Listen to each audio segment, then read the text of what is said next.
Welcome to the May 22nd meeting of the Wakefield Board of Appeals. Remind everyone that this meeting is being recorded. It will be available for replay on the town's website within a few days. I'm going to start by calling roll for members. Dave Hatfield. Here. Chip Tarbell. Here. Joe Pride. Here. Mickey Feely. Here. Kirsten Brown. Here. Greg Demerjian. Here.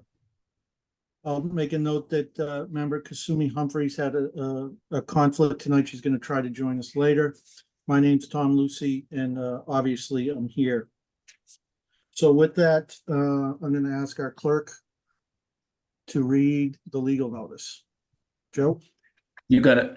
Consistent with the governor's orders extending certain provisions of the open meeting law, every effort will be made to allow the public to view and or listen to this meeting in real time. If you do not have a camera or microphone on your computer, you may use the following dial-in number: 1-301-715-8592, meeting ID 815-9245-2666, passcode 182883. Please use only dial-in or computer and not both, as audio feedback will distort the meeting. This meeting will be audio and video recorded. In compliance with the Americans with Disability Act, this location is accessible to people with disabilities. Wakefield provides reasonable accommodations and or language assistance free of charge upon request. If you're a person with a disability and require information or materials in an alternate format, or if you require any other accommodation, please contact the town's disability coordinator, William Renault, at town engineer at 781-246-6308.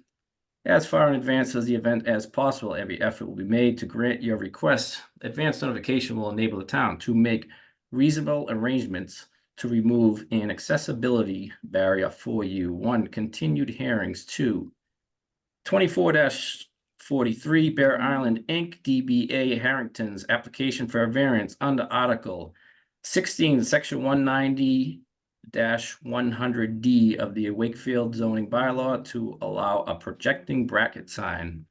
Add lettering to an existing sign and add a sign on the second floor. The property is shown as map 18, lot parcel 02B of the assessors map, and is located at 17 Water Street, Board of Appeals. Thank you, Joe.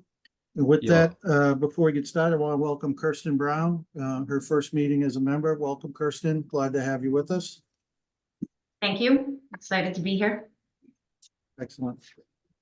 All right, on to continued hearings. The first continued hearing is case 2410, the residences at Nahant LLC. We've received a letter from attorney Jason Panos, who represents the applicant. I'll read that. I'll read most of it into the record, as it's a very long letter, and we don't need to hear all of it, but I'll pick out the highlights here. Dear members of the board, the Wakefield Board of Zoning Appeals is scheduled to hear the above referenced matter on May 22nd, 2024. By way of update, since our last meeting with the board on May 6th and May 8th, the applicant has met with the town's traffic advisory committee, which is continued to June 14th.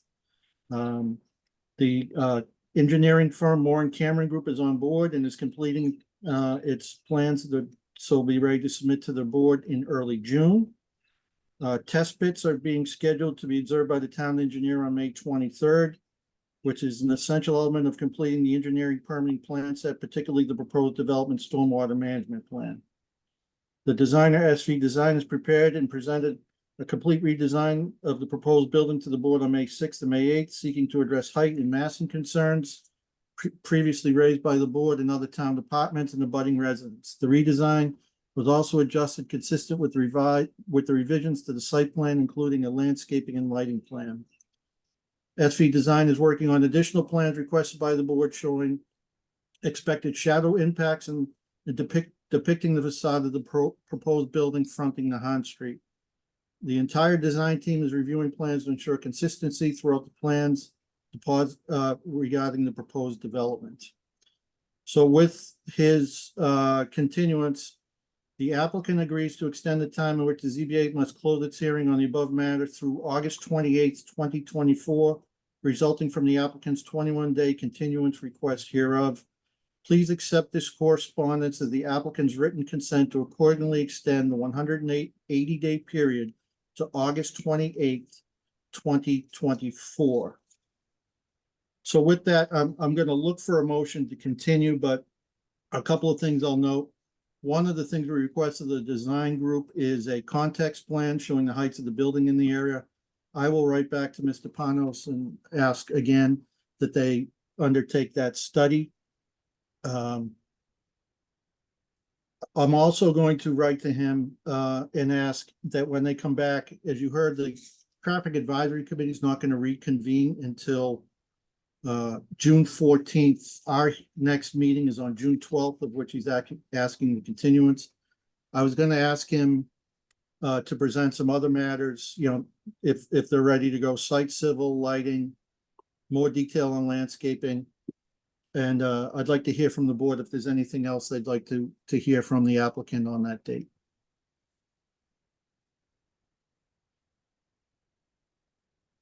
Yeah, I think we can also just say if there's any willingness to move on size.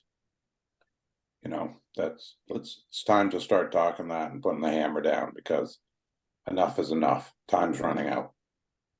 Yeah, I agreed. I don't think he's going to engage us on that until the traffic's in, but I agree that we should at least put it on the table. Yep. Anybody else looking for anything? Not so much looking for anything in that traffic is going to dictate the size of this thing. So everything he wants to do after that. I also get, you know, we want to tick a few of these things off because we're going to run out of time at the end. But traffic dictates the size, then it dictates the landscaping and the site civil. Yep.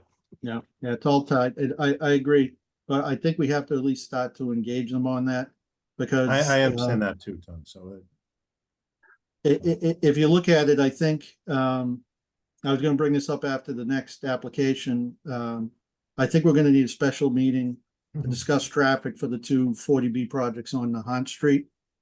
After June 12th, we meet at the end of the month, and we only have one meeting in July and one meeting in August. That does not leave us a lot of time to get through either one of these projects that require a lot of attention and a lot of details to be worked out. So, Yeah.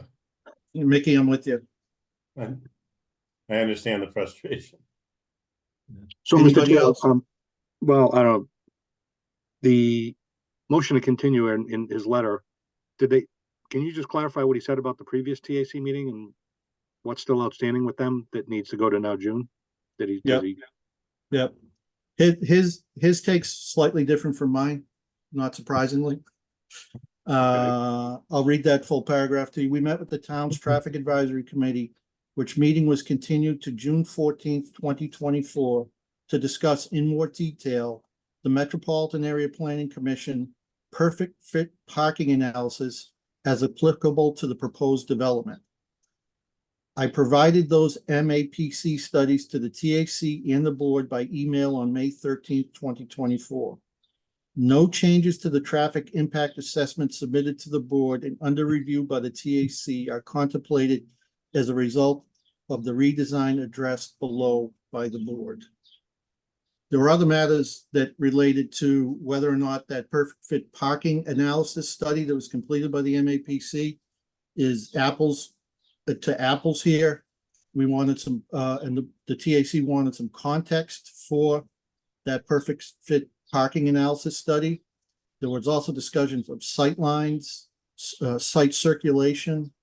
There were a lot of issues out there that he does not cover here. So All right, so they're not going to wrap it up in that next meeting. So they're not going to wrap it up in the June 14th. Yeah. So. I'm hoping they do. Well, maybe they would if they can tackle it all and come to some, you know, agreements and so forth, and then we get a letter from them. So anyway, I don't want to belabor it again. We're going to continue and extend, and we'll see. You know, I just have a feeling they're not going to contemplate any serious discussions till they get through the traffic and parking. And Agreed. but we should at least reconfirm that that's the main gating factor in their mind. So at least we're on the same page. Because if we get there and then there's still something, you know, public safety wise or whatever, you know, we should at least agree what don't we have? have that conversation, right? Yeah. The TAC also had hoped to give us at least some preliminary information prior to their full memo, understanding of the time limit here, so they're aware of it and they're aware of our concern with it, so. But All right, so Mr. Chair, massing and fitting into the neighborhood is also a requirement, so we can certainly pound on that. Yeah. Yeah. Not to deliberate tonight, though. all right, Mr. Chair, I will move that we continue this hearing to our June 12th, 2024 meeting and accept the petitioner's request to extend the time for the board to close the public hearing on this matter to August 28th, 2024. Seconded. Okay, motion's been made second. And any discussion? Hearing, seeing none, regular voting members, Dave, Yes, Joe, Yes. Chip, Yes. Mickey, Yes. I vote yes, matters continued. Next up, is 32 Nahant Street LLC, case number 2420. Mr. Haverty, I believe I saw you on the screen. Sure, yeah. Okay, do you want to proceed? Yes, please. So, Mr. Chair, with me tonight is Andrew Jones from Phoenix Architects and Chris Sparagus and Peter Sandos from Williams and Sparagus Civil Engineering Firm. I had hoped that my client Scott Green would be here as well to go over his resume, but it looks like he wasn't able to I make it. see him. Oh, he's on? here. Okay, good. So my client Scott Green is here as well then. So I don't know how you want us to proceed, what do you want us to cover first, but we're willing to do whatever you want. Why don't we have Mr. Green open up, because that had been an outstanding question for some time. Then we can Sure. move on to the other matters that we discussed. Do And do we you instructed- have the resume that he submitted available to put up on the screen, or should I try to just share my screen? You should go ahead and try to share yours, because it's buried in all my BZA emails. All right, see if I'm allowed to. Okay.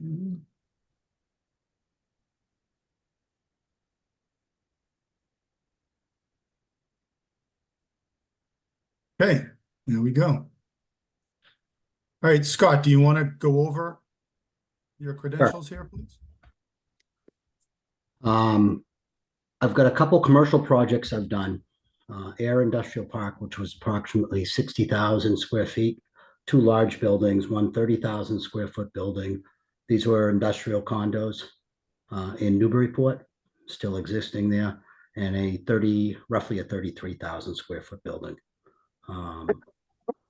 And those were commercial projects, pretty large projects, actually, a lot larger than the apartment building.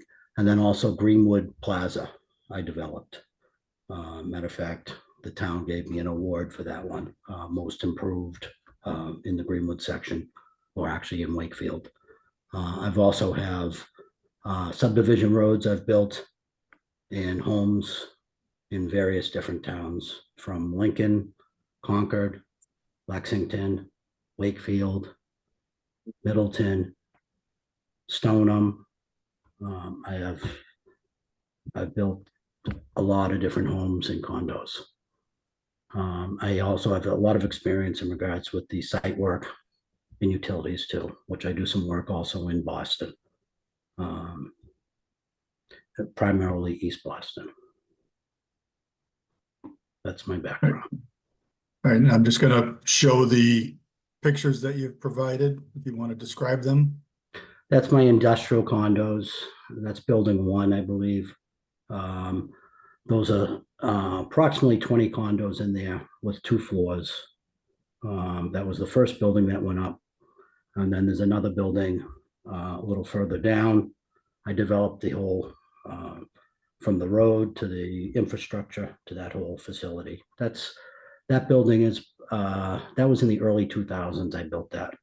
Here's the second building. That's the 30,000 square foot building. Those are larger bays with lofts on them. Everything sold out. That was my biggest I've done. That was a pretty big undertaking.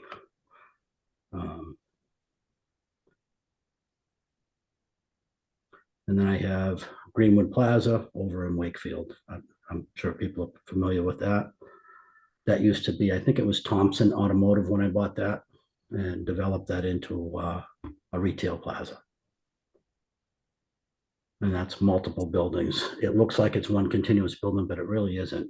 The one where you're seeing where Tufts and Greenwood Wine and Spirits is, that's one building. And then the other part is a separate building, but it looks like it's one continuous building. I joined the buildings and kind of came up with a little different architecture there. One.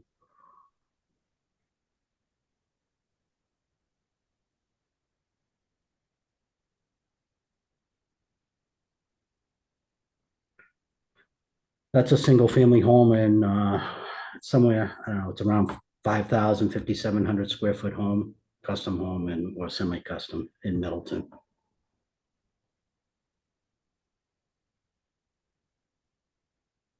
All right, and that is his resume, Okay, if you could stop sharing, Mr. Haverty, that'd be of great. course. Yep.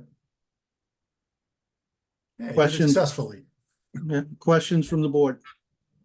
Comments?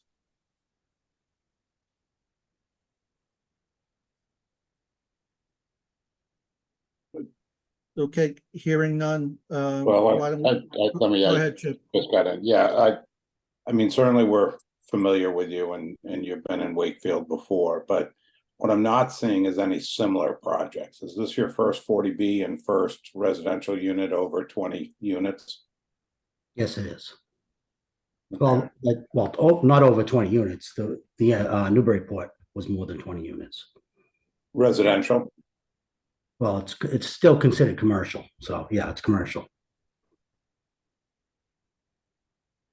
Yeah, okay. This would fall under commercial category too. Yeah. And have you done any other 40B projects?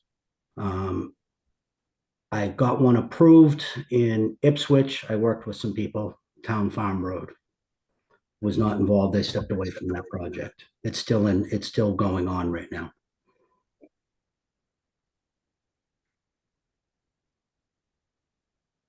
Okay. That's all I have, Mr. Chair. Okay, anybody else? I have one question. Were the condos ground up or were they converted to condos? Ground up. That's all. Thank you. Mr. Chair, real quick, I have a question. I don't know if it's relevant or not, but for did you consider doing this project without a 40B? No. Did that cross your mind? Less units? I or looked did you at a go- couple different options there. This was the most. I looked at a couple different options. All right, so you didn't go right the 40B. You thought about this technically, I guess. Condos. I looked at condos as a possibility. Yep. All right, thanks. Okay, anybody else?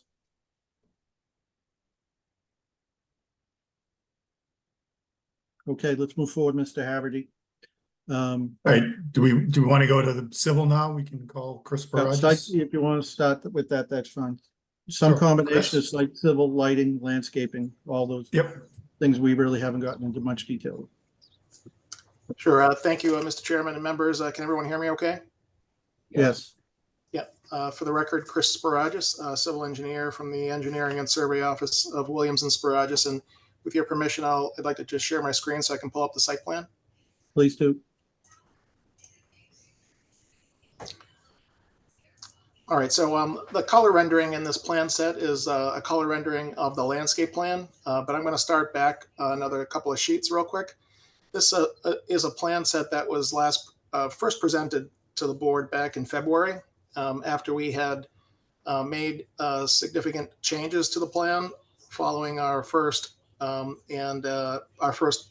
second public hearings with the Zoning Board of Appeals. If you recall, a story was removed from the building. And in addition to that, that resulted in a reduction of units from 32 units to 26 units. That allowed us to create some more landscaping on the property. We created landscape islands here and landscape island here in the middle of this row of parking. And we were able to also increase the landscape island at the entrance here. You'll see in a few minutes when I discuss the landscaping plan, it allowed us to plant a significant number of additional plantings, 3 additional trees, and over approximately 55 additional woody shrubs. And I'll go over those items in a few minutes. This allowed us a reduction in the number of units, also allowed us to slightly reduce the number of parking spaces, but our parking ratio actually went up. We have 1.61 parking spaces per unit. The reduction in the units also allowed us to move the dumpster enclosure, which was very close to the building on this inside corner here, over to the northwest corner of the parking area here, a little bit easier to access for the vehicle that comes in to empty the containers. They can come right in straight away, turn and go. We were also able to create a live delivery space in the back left corner of the parking area here that has a little bit of a dedicated aisle that allows a driver to come out and walk back and forth in a safe space. And it also allowed us to create a couple of visitor parking spaces in the northeast corner on the plan here in the upper right corner here. So site-wise, those were the significant changes that we presented back in February.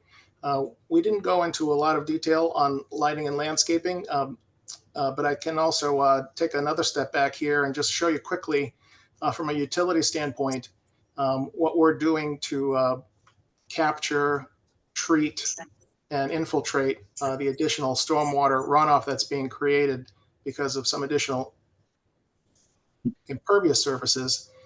We've created a subsurface infiltration gallery, which is going to be underneath the parking lot in the back here. The site is relatively flat, and so the way the grading program works is it's a very slight or shallow grade that starts from the entrance, and that our site slopes back, and it also slopes from the east side to the west to a deep sump catch basin.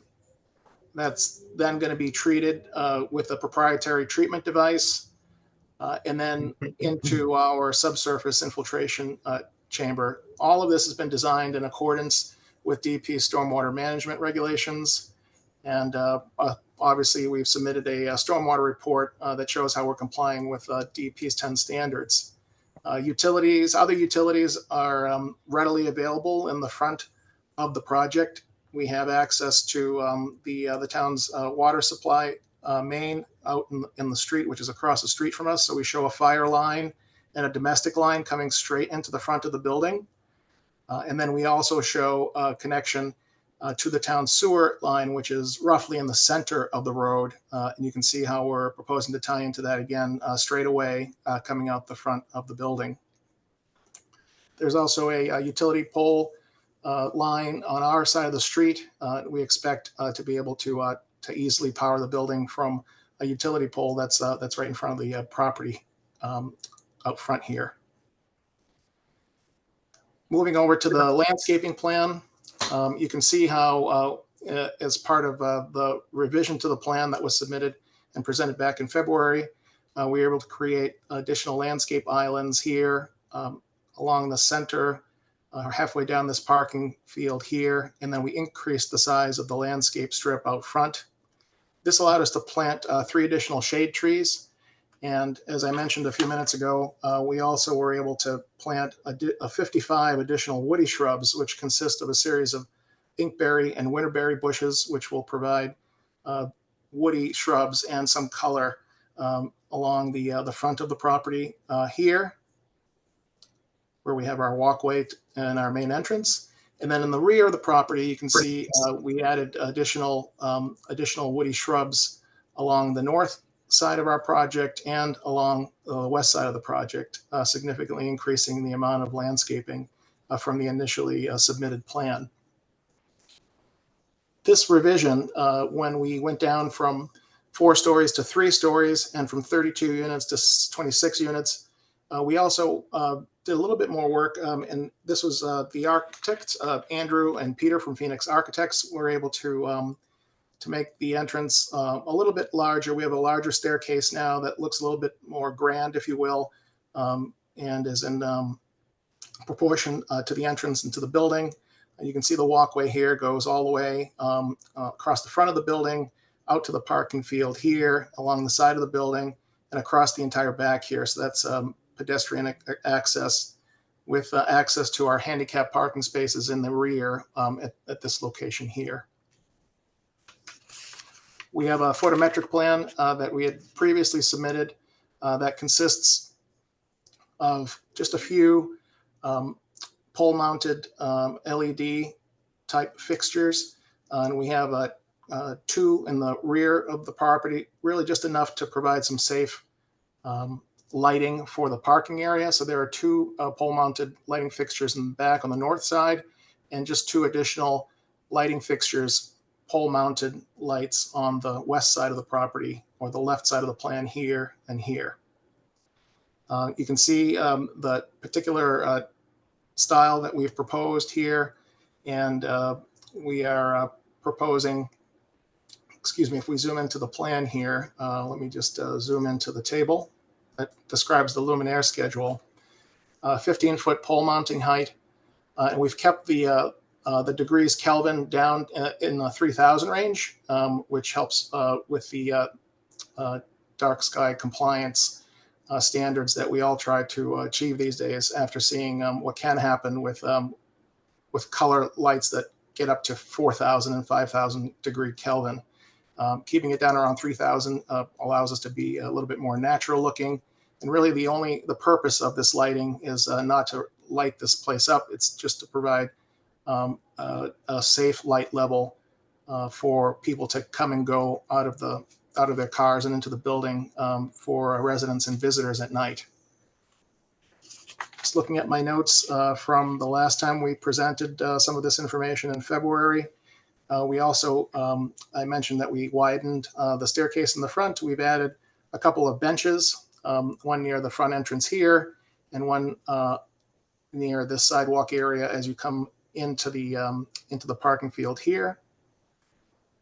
And I think that's about it for my formal update and presentation, Mr. Chairman. I'm here, of course, to answer any questions you have on civil site. Okay, if you could stop sharing for a minute, we might ask you to toggle back and forth, but it's helpful for me to be able to see the members. Sure, how's that? Perfect, thank you. Questions, comments, members? I mean, first of all, thank you, Chris. The first comment I have is the visitor parking is in compact cars area. So I'm curious what happens when somebody with a big vehicle comes for visitor parking. It also is the farthest point away from the entrance. So how is anybody going to find those two spots or even know that they exist? That would be one comment I have. I don't know if that back entrance is a formal entrance or not, or people can get into that, but it doesn't seem to make sense to me that that's real comforting that, you know, it's the farthest point away. So that's one thing I would think about. Two, I know you've presented to TAC, has fire responded that they don't mind not being able to get a truck around all sides of this building?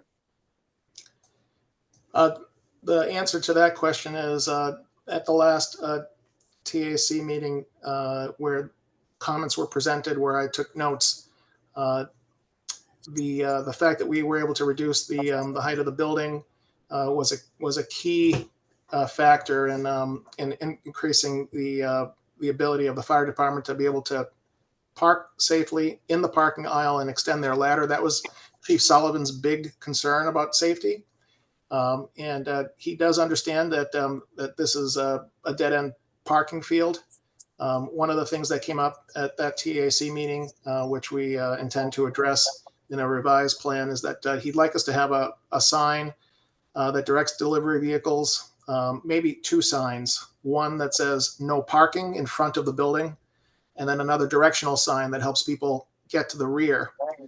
The other idea that we came up with is that because there'll be 26 units at this property, it is possible when people order through Amazon, for example, to provide specific instructions when they order at checkout, telling delivery drivers where they should park and that they need to drive in. And so that would be part of a sort of an apartment management informational packet that would go to residents to help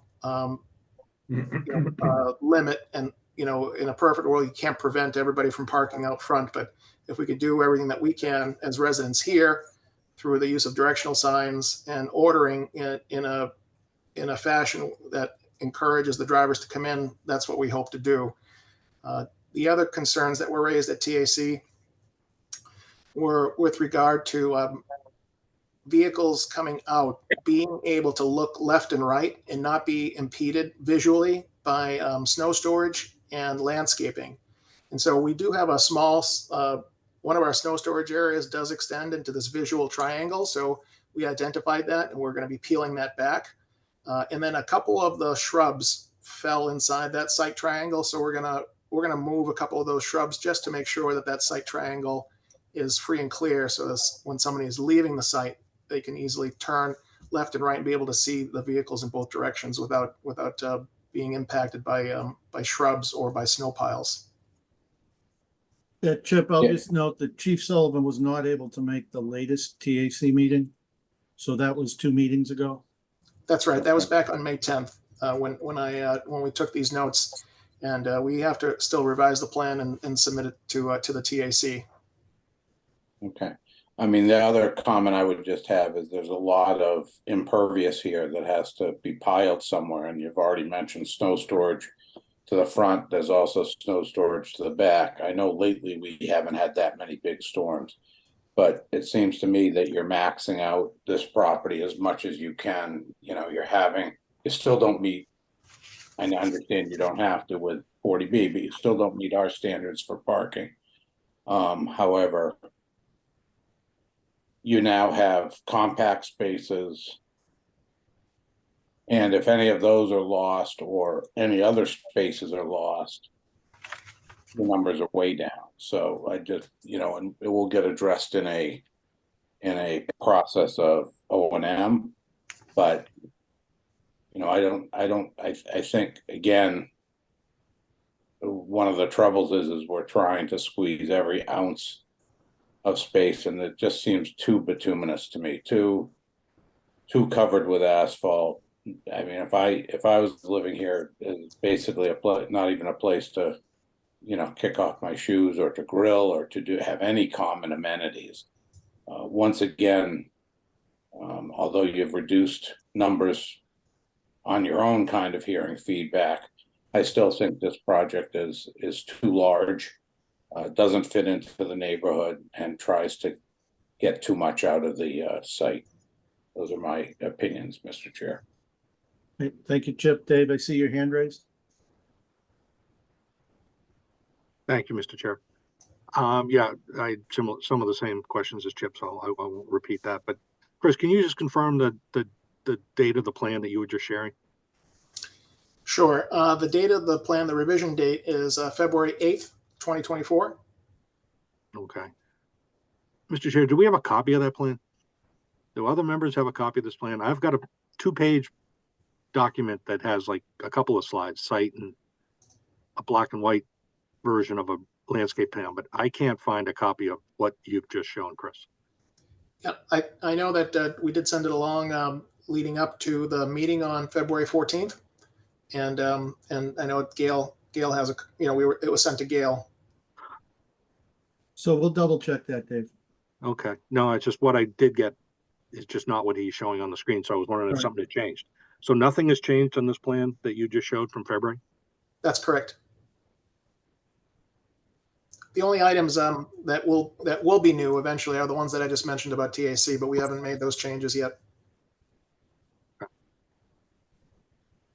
All right. Well, I would just, again, echo Chip's comments.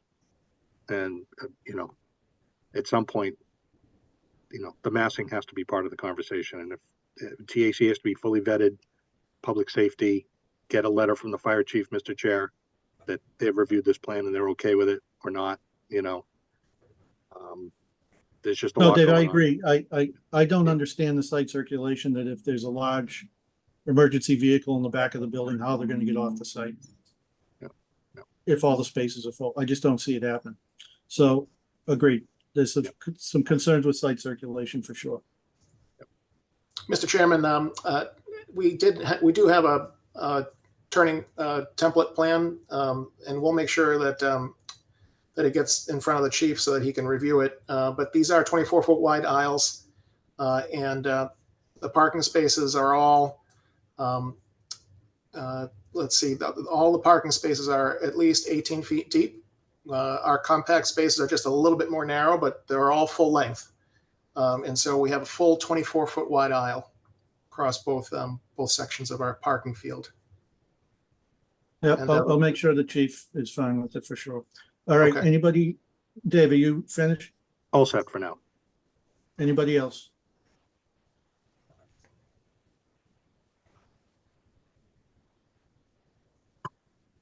Brian, we're doing board comments only right now. I'll get to the public in a few minutes. Mickey, go ahead. Are we going on architecture next, or Tom? We have talked about architecture before, Joe, but the architect is here. If you have questions and comments, we could ask Andrew to pull it up for sure. I didn't know if we were waiting. Yeah, I didn't know if we were waiting on them to do their spiel, but if we're just doing site civil, Mickey, you can go. I'm sorry. No, quick question. You were saying the TAC had issues with sightline, or was it fire department? As far as where you'd put snow and stuff like that? So it was town engineer Bill Renault that just mentioned, just check the site triangle just to make sure that out front there, the snow pile isn't in the way of the site triangle. And just double check that those shrubs that you have out there are not within the site triangle. Our traffic engineer did do a full presentation on site distance, which is not an issue. But these are just elements that we're going to be adding to the site. And Bill just asked us to make sure that they don't interfere with the available site distance. How do you add more space to put snow? By getting rid of parking spaces? No, we have a couple of our snow storage areas are in the landscape areas. And so there is one near the entrance that extends all the way out to the back edge of sidewalk.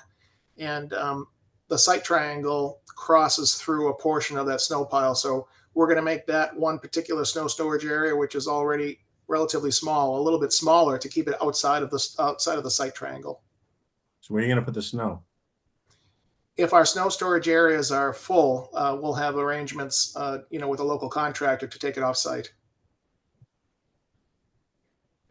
All right, and Mickey, we're gonna make sure that our subject matter expert at the town make sure that the sight lines are okay. We're certainly not taking the word of the applicant on that. Any other questions or comments on this? Yeah, Tom, real quick, I thought we were gonna go to architecture. That's why I just want to echo what Dave and Chip was saying. I was hoping to see the left side of that building kind of cut off and then the building shifted, but that was, that's my only comment. That would get rid of, a few units, and you would help you with the parking and center the building on site. I think it would look a lot better just squeezing it, trying to shove it to the right just to get you a driveway on the left. I think, just getting that left side of the building off would help this situation a lot more. But that's it. Okay, thank you. Anybody else? I had a question. You mentioned that you're gonna take power off a telephone pole out in front of the building. Given the new building code and the need to heat the building with electricity, you have enough capacity to just pull it off there? Is there gonna be a transformer on site? Have you talked to the local light department about this at all? And how would that impact your site plan? Right. So we do have a utility pole, directly in front of the building. We would have to vet that with the electric light department, and that's a building construction related item. Whether or not a transformer on a pole would have the capacity to support the building, I don't know. It's possible that we might need a ground transformer, but that'll be up to the electric light department to help us with. Yeah, we're gonna want to see that though, so I would like that conversation to happen prior to the end of this process here. And to confirm that you can heat the entire, however many units you have, off one line from a telephone pole there. Okay, we'll definitely follow up with the electric light department and talk to Vinnie McMahon as our typical contact there. And we'll report back to you at the next meeting. Please do. I'm going to echo what others have said, including Joe. Mr. Pride had the idea of removing the 3 units on the left side of the building. I want this development team to seriously consider that. It would address a lot of the concerns that you've heard here about impervious surface, lack of room for landscape amenities, parking, traffic that we've heard about. Those 3 units, I think the building will look better. It will fit better into the building. So I'm not looking for an answer tonight, but I'm putting it on the table. We're not done with that. And I think it would go a long way to helping this project. Okay, any other comments from the board before I turn it out to the public? Mr. Chairman, have we asked them for a site study to look at the height, how this affects the neighbors and neighboring houses, and have we looked at all that yet? I don't seem to remember. We did ask the other Nahan Street for a context study. I think that's a good idea too here, Chip. Be great to see a context specifically where study. it says these unit, it does say in 40B that these units have to fit into the neighborhood. They can't just be, standalone. So I'd love to see how this sets into the neighborhood. I haven't seen it yet. And seems to me to be luminous over the neighbors, and I'd like to know how all the neighbors coordinate with this and all of it, as we do for any project. Right. Any project of this size, we get a context study of the heights of the varying buildings around. So, Mr. Haverty, are you familiar with such a study, or Andrew, you know what we're talking about? I mean, we provided the heights in the buildings to the left and right in that graphic. I can pull it up to show you. Let's, Andrew, before you even do it, let's see along the whole stretch of that street. I'm not just interested in the neighboring buildings. I'm interested in across the street. I'm interested in the buildings up and down that corridor.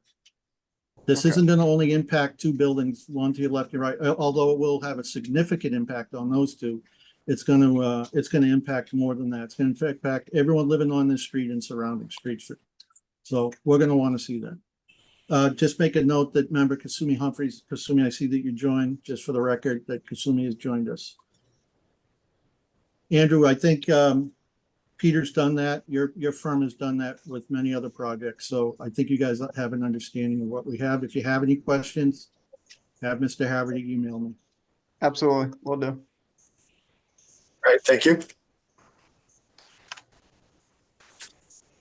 Anything else? So, from the Mr. board? Chairman, we don't have anything else to present tonight, so if you're going to throw it Yeah, to the I'm gonna residents, get that's ready to go fine. to the public. Yeah. Yep. One last call for the board. Hearing, seeing none. If there are members of the public that are here to comment on this application, I ask that you use the raise hand function in Zoom. Karen McMaster, please unmute. And if you can give, I know you've been participating, but for the record, we need your name and address every time we do this. So sorry about that. Can you hear me? Yes. Okay, Karen McMaster, 25 Nahant Street. So I'm glad that it's gone to 26, but I'm going to say what Chip and everybody else has said, it's just still too big. It doesn't fit in anywhere in the neighborhood. I feel like I'm repeating myself. I feel that the board is listening to us, but every time we ask the questions to anybody there, did you consider not doing 40B or this? It said dry, silent, nothing. Nobody wants to answer us. Excuse me, I got to close the window because I can't hear with the traffic. I just don't think they're hearing us. They're squeezing so much into a small space. 2 visiting parking spaces, whether they're enormous or not, people, that's not going to be enough.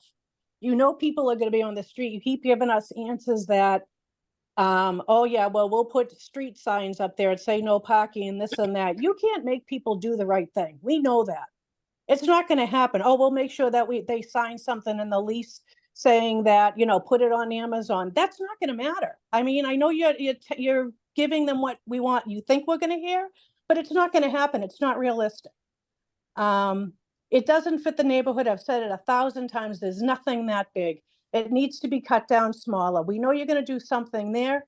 I'm not a developer, so I don't understand anything, but I think realistically, you have to put 26 kitchens and bathrooms in this place. It's all going to go into our sewer and everything else.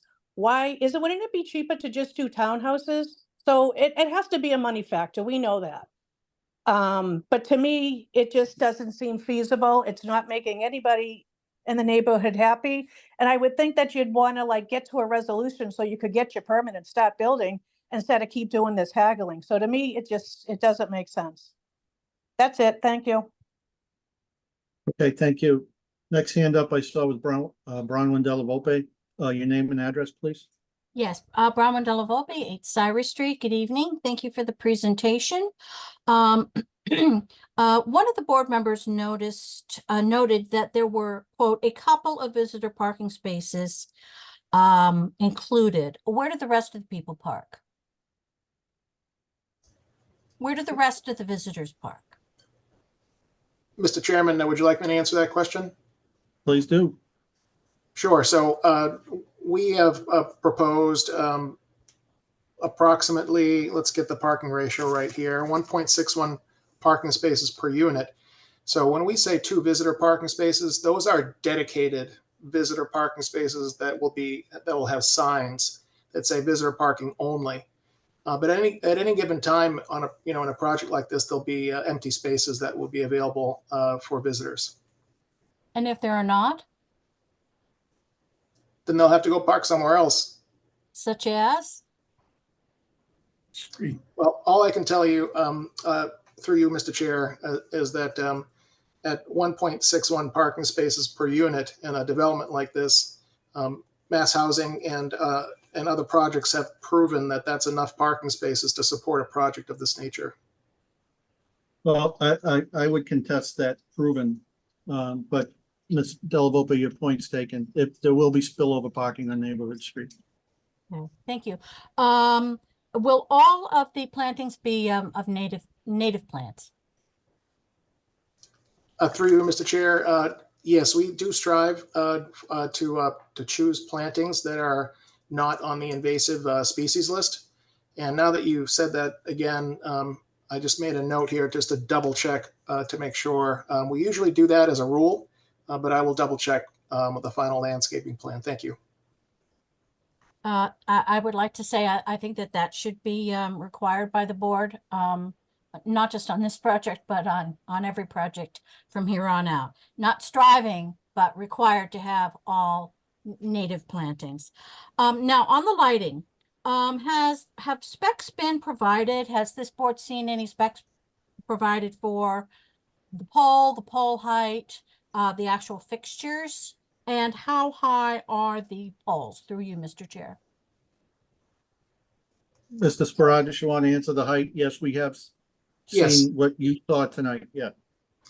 Yes, through you, Chair. Sheet 7 of 10 of our site plan set is a photometric plan. It includes the specific specs on the light head, along with the specific specifications of the pole, and the pole mounting height is 15 feet. Okay, and how will you prevent light trespass? So by selecting a particular style of lamp, we can, and then using our lighting program, we can show through our photometric analysis that we're complying with the town's standards, if you will. And the photometric plan shows the light levels that come off of the lights. There are many ways that that's done. It's by specifying the particular type of LED light. There's shielding that can be provided as well, cutoff shielding. I would strongly recommend that the board take that into consideration, please. It's got to be fully shielded, because light spill is light spill, and there are a lot of people who live around the area, and I don't care if it's LED, and I don't care about the Kelvin. There's going to be light spill, and absolutely has to be addressed. Will there be any uplighting on this building? Mr. Chairman, I'll defer to Andrew on that. I'm not sure if there's any uplighting proposed against the building. So we do show some sconces. We haven't specified the sconces. If you want, I can pull up the plan and show the locations of them.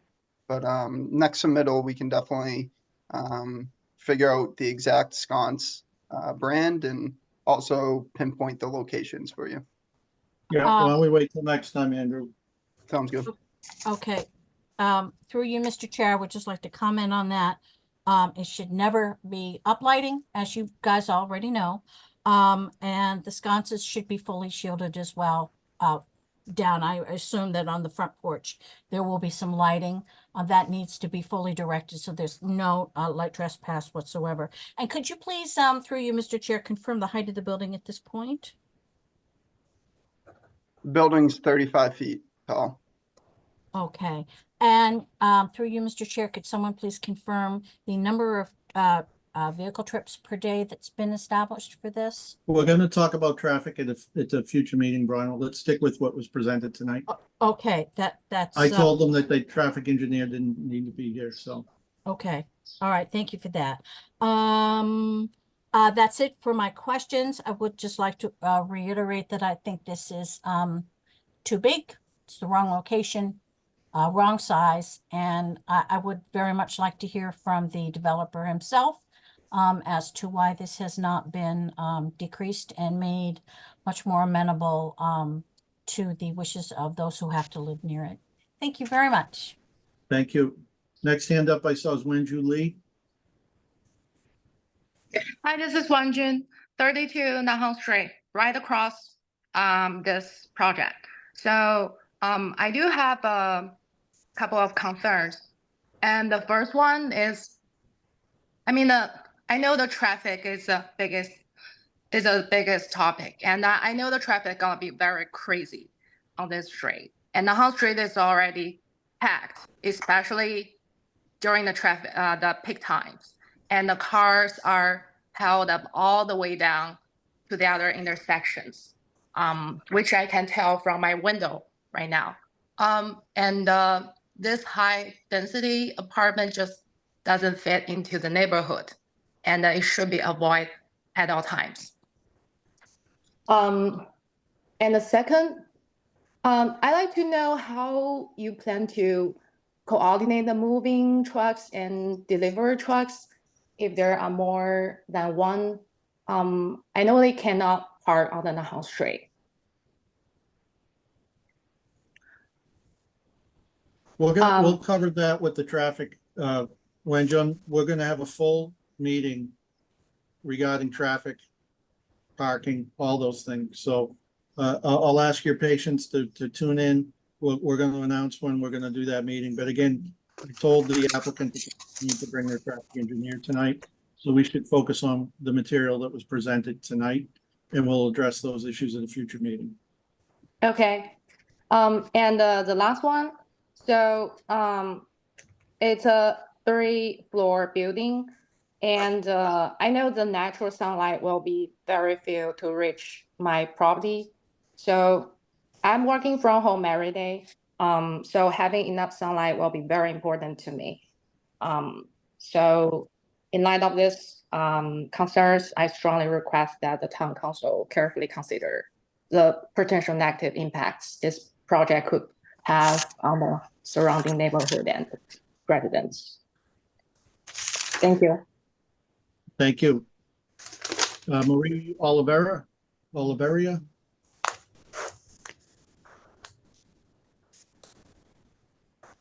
Thank you.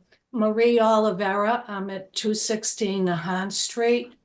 And so I'm pretty close to Valley Street in terms of Nahon Street.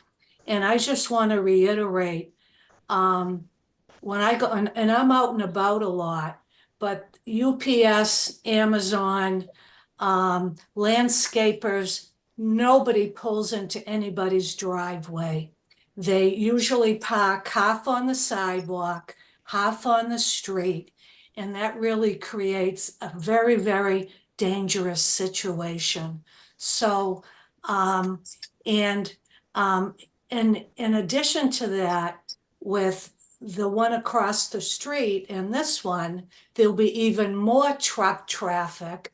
And I'll bring this up at the traffic board, but this street is not for trucks. And it was reiterated again and again, and way back when it was designated as such, there was a reason for that.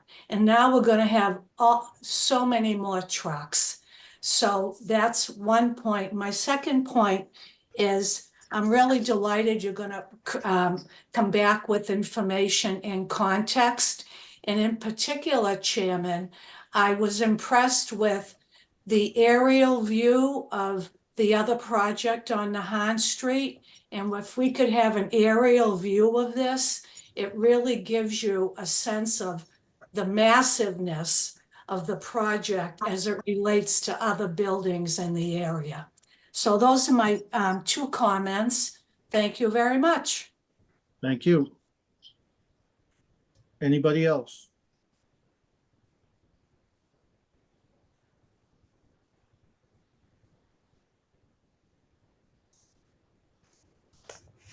Hearing, seeing none, back to the board. Pleasure of the board.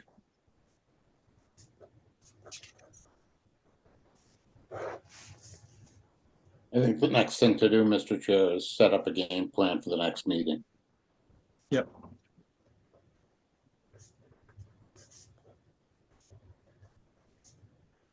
Because they will not have gone to TAC again, right? No, June 12th, the TAC meeting's June 14th, our next meeting's June 12th. So this group will not be before TAC, before our next meeting. However, they have heard from a number of us that we think it's, so I would love to see the massing. I would also love to have them explain why they wouldn't take units off if they could, or what their analysis says is both financially and reasonably to not take any more units off and to not get this back into within the what's appropriate for the neighborhood. They can choose not to do it, but I'd like to hear an explanation why they chose not to do it. And I'd also like to see that massing study pretty soon. So I think we could do a quick architecture, architecture and massing discussion. Agreed. Anything else? Like So we there's have. some other. Sorry, No, Mr. go ahead, Dave. No, go I was ahead. gonna say, there's also, again, if we hear back from the fire department, if we hear back, they have information on the electrical question that was raised, the green space, amenity space tied in with, maybe shrinking the building or moving it away from the lot line, create some more space and distance from the abutting property. So there are several open items that potentially could be addressed and discussed next time if they're prepared to do so. I'll wait for the TAC to be fully vetted. So I would say continue. I think we're already extended through August, right? End of August. But I think same issue, Dave. Yeah, we're extended to the end of August, but we meet June 12th, June 26th, one meeting in July, one meeting in August, with the expectation that we're going to have a special meeting on traffic, which I can't say we're going to get through all the traffic, even with a special meeting in one night. So I think this development team has a lot to contemplate. You've heard the board, but there's some very specific questions on the context study, on the electrical conversations you're going to have with. You also heard about, on the plantings, if you can check the native plantings and give us make sure that planting schedule is accurate. A little more information on the lighting is something else that we heard. Looking at the sconces, looking at the poles in the parking lot to make sure there's no light spillover. So I think there's enough to do on June 12th for you guys to come back. That's my opinion. Mr. Chairman, if I could ask one more question. Chris, did you guys do the landscaping plan, or do you have a landscape architect? So we prepared the landscaping plan in our office on this one. Do you have a landscape architect in-house? We do not. Okay, my opinion is the landscaping was very common at best. So you may want to think about whether you need to expand your horizon on what could or might be able to be done. It was pretty simplistic, if you ask me. Just an opinion. Agreed. Okay. You So- feel like you have what you need, Mr. Haverty? I'm sorry. March, I'm sorry, Mr. Haverty, we couldn't hear you. on the extension that we granted to the board on March 27th, we continued the time for the board to close the public hearing to September 11th, 2024. So I just wanted to make sure that the board was aware of that. Okay, September 11th, got it. Again, but with 2 meetings over the summer, that doesn't leave us a lot of room here. Yeah. So think about that as well. Chair, my other question, again, maybe just another item for the application team. Have we seen all the materials? Normally in those, either the architectural package, there'd be spec sheets on everything, right? Windows, doors, light poles, all cut sheets for all the materials, the type of siding. I don't know that we've seen it yet. Maybe we haven't gotten that far, but regardless of how big or small this building ends up becoming, I think getting all the material specs or getting that started with very specific plans wouldn't necessarily change in the end, right? I disagree, Dave.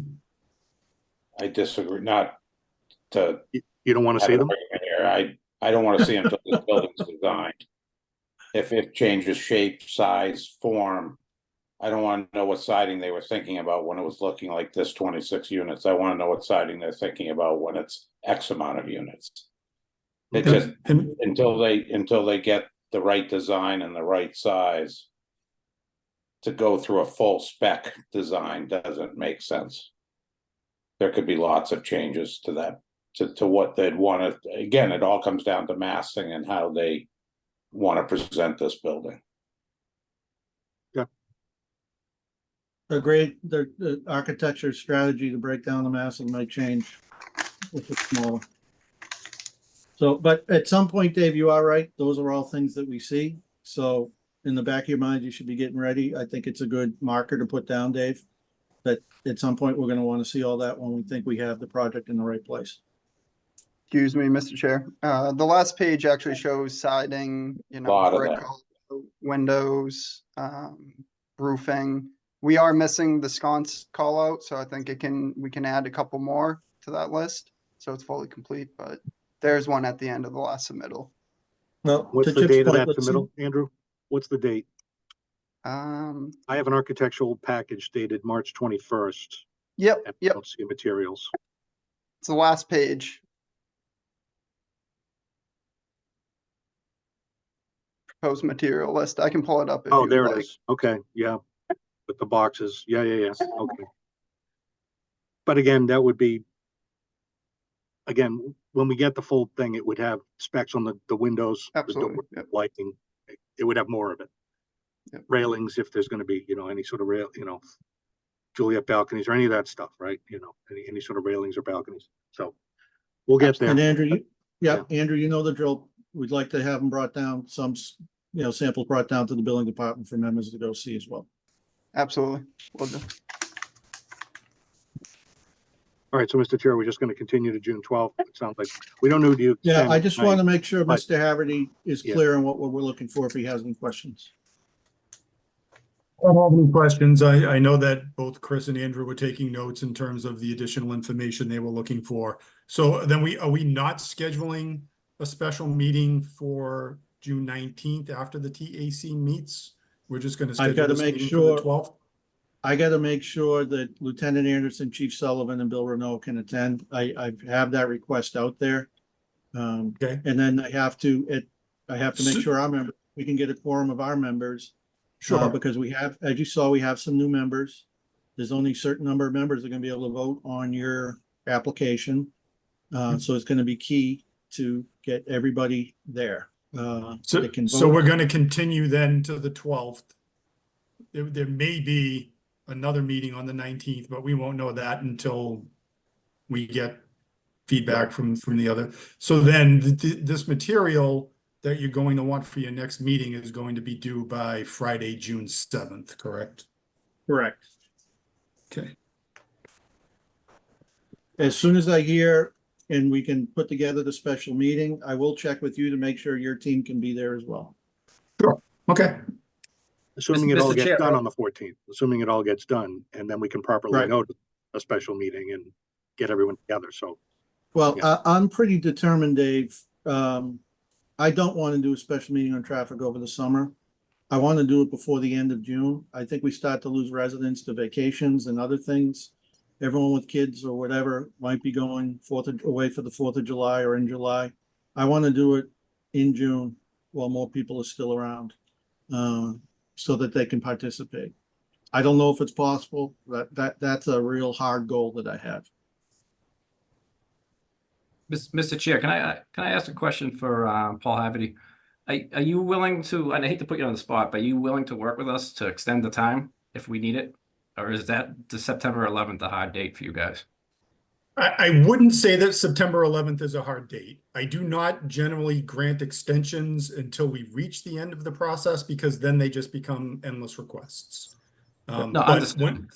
I've represented a number of developers who've gone through these processes, who've come to the end and recognized that there is just more information that needs to be processed by the board.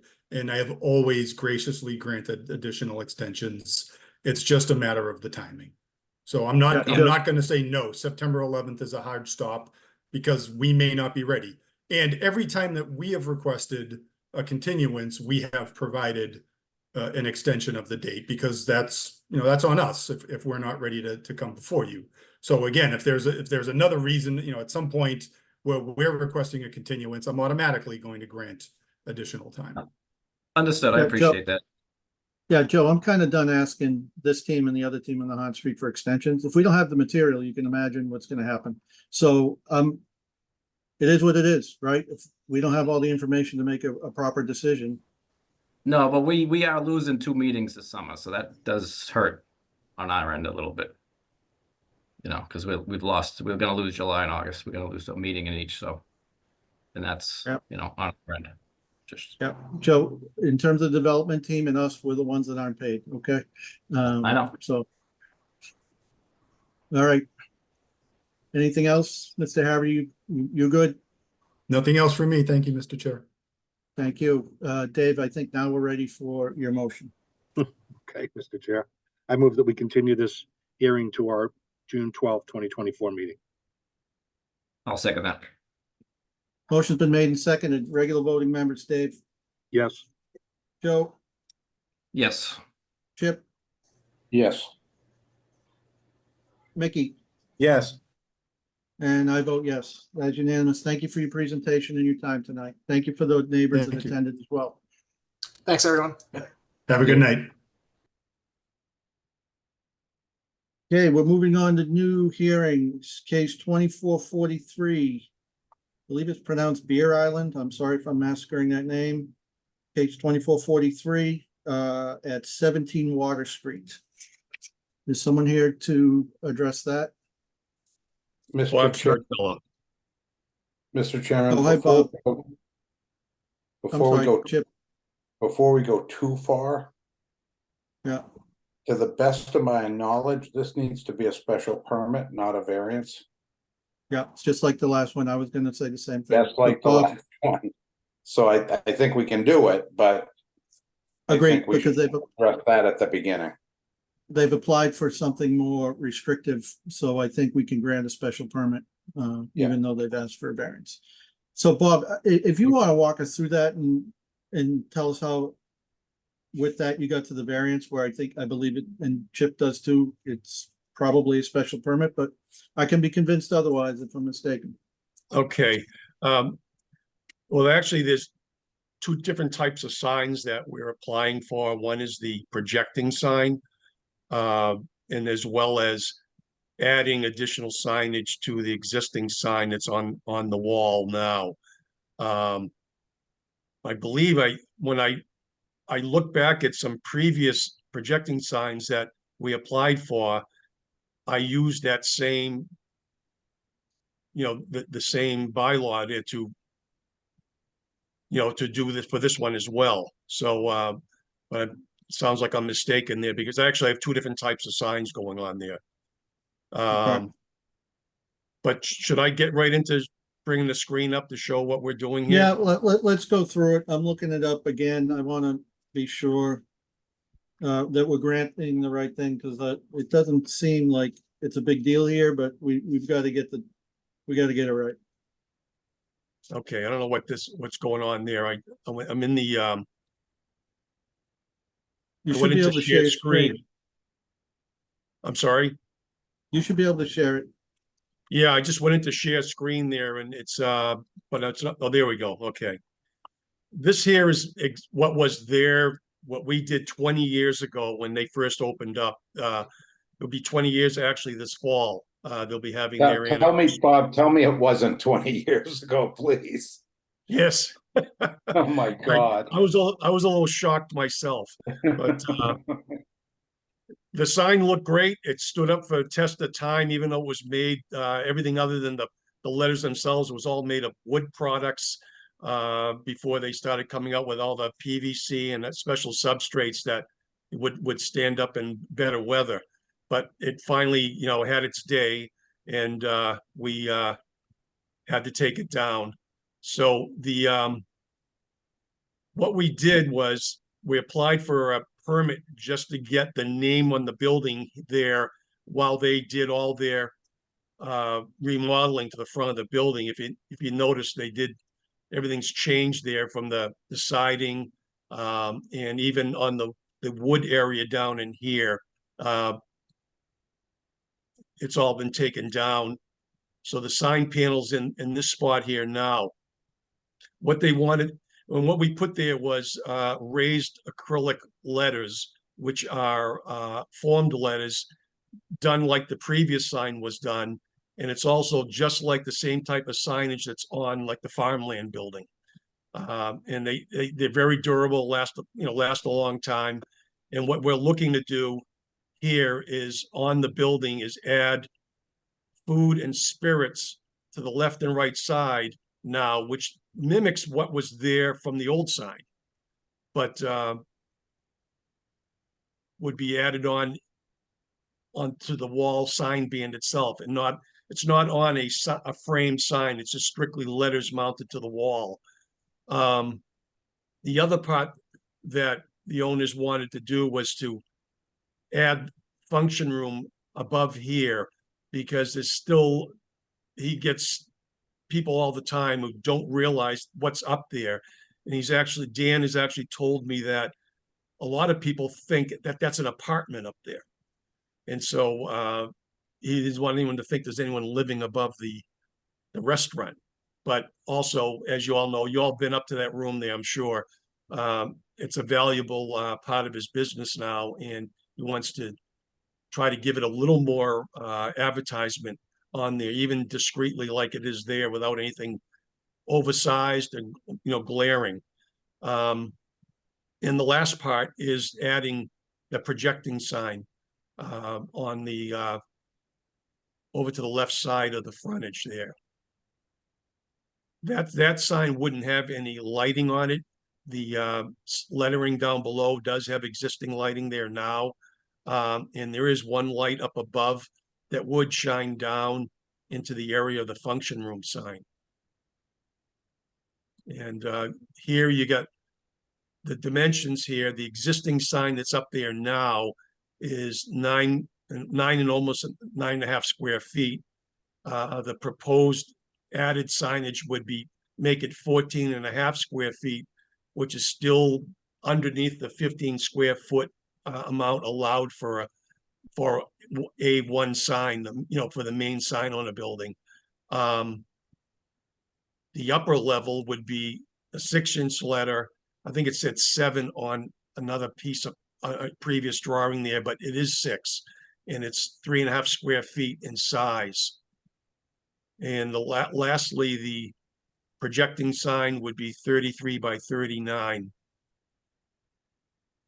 It would be two-sided. This sign here there was no plans of doing it with any type of dimension to it. It would be flat graphics on on a PVC or dense urethane type of sign product. And would be hanging off of a bracket there. And that's pretty much it, what we're doing there. Any questions in regards to this, I'll answer whatever you have.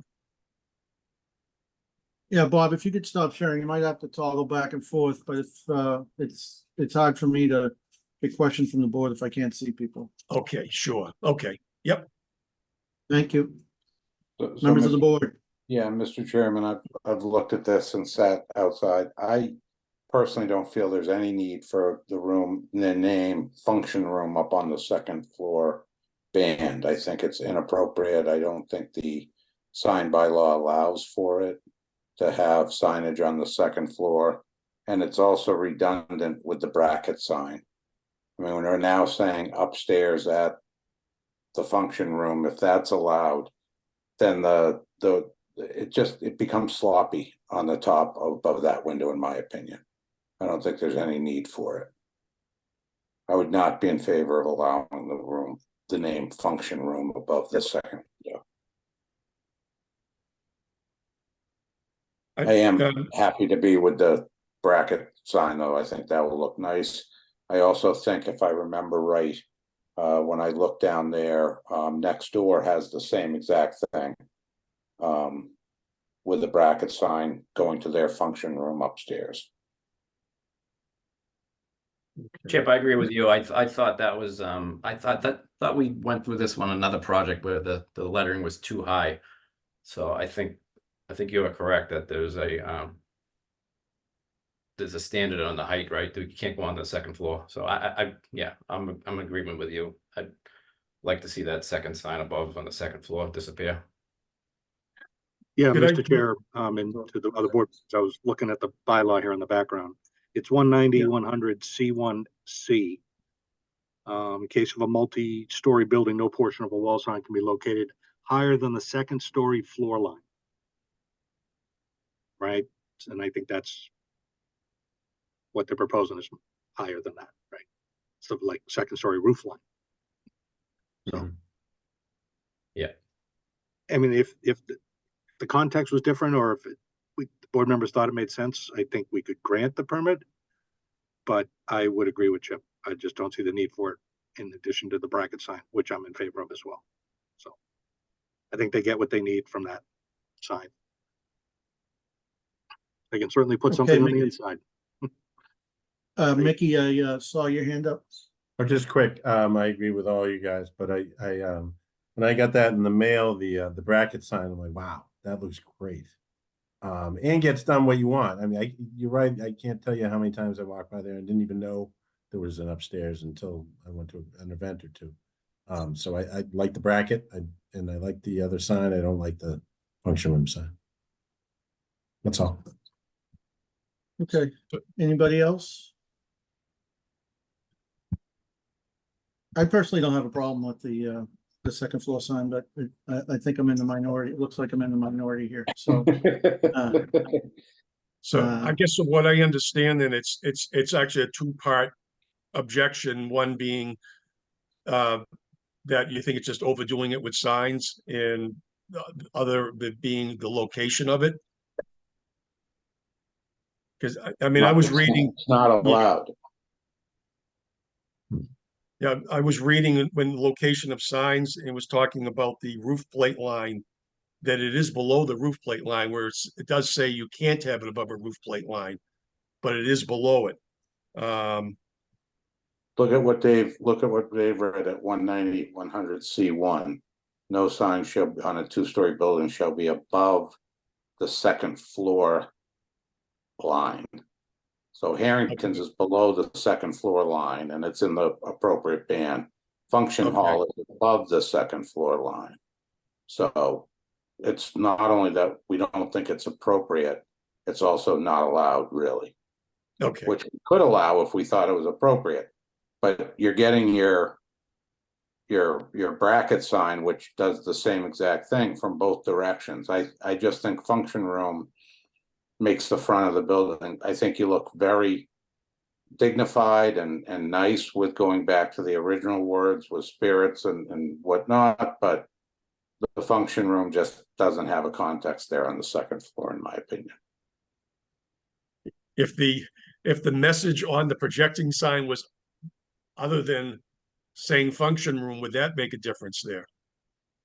Probably not. Okay. Well, plus Bob, aren't you adding another light up there too? Believe that's already up there. I think that's there. Yeah. The light's already there? Yeah, that's because that's a photo. Yeah, that's already up there. Wonder, why is it already there? That's interesting. I guess And I it just, just floods the front. yeah. I don't know that it's been on, Dave, in years. Yeah, I see the before and after. I guess I just didn't really zoom in on it until now, but Yeah. because it's just adding more light to the front of the building. Yeah. Into that sign, but Yeah, the lighting was all done by an electrical contractor. I wasn't involved in any of that in the signage. That was a while ago. understood. Yeah. All right, just for the record, I have memos from the fire department, the DPW, and the Conservation Commission, who have no comments on the application and no problems with the application from their perspective.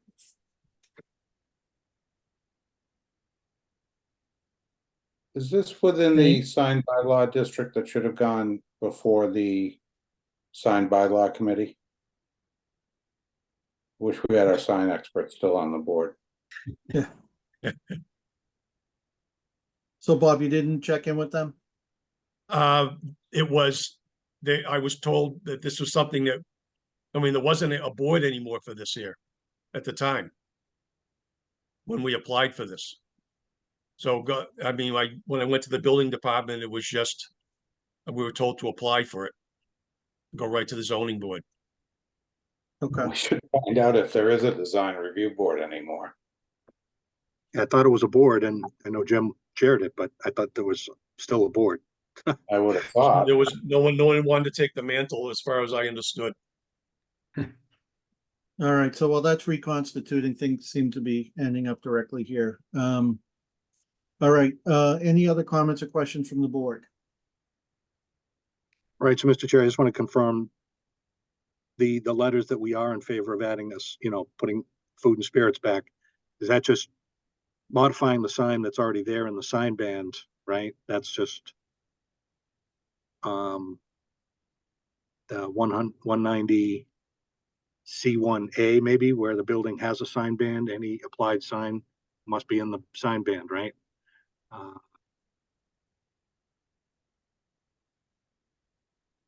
just looking for the reference because what they applied for again was just 100D, which is the bracket, but there's really two modifications being proposed. So we're covered with 100D. But the other one, your reference is correct. okay, all right, and if we are headed towards a vote without that other part, Bob, we would just need an updated plan for our records, right? Without the vote part, because that way the file reflects what we would potentially ultimately vote on, which I assume is not a big deal for you. Okay. Okay.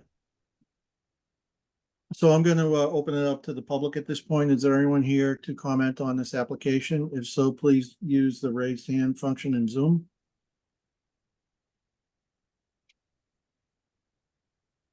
Going once, twice, 3 times, seeing none.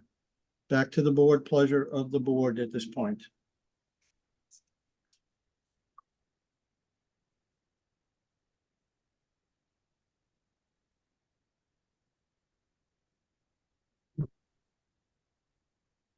Mr. Chair, I move that we grant the special permit for the proposed signs at 17 Water Street.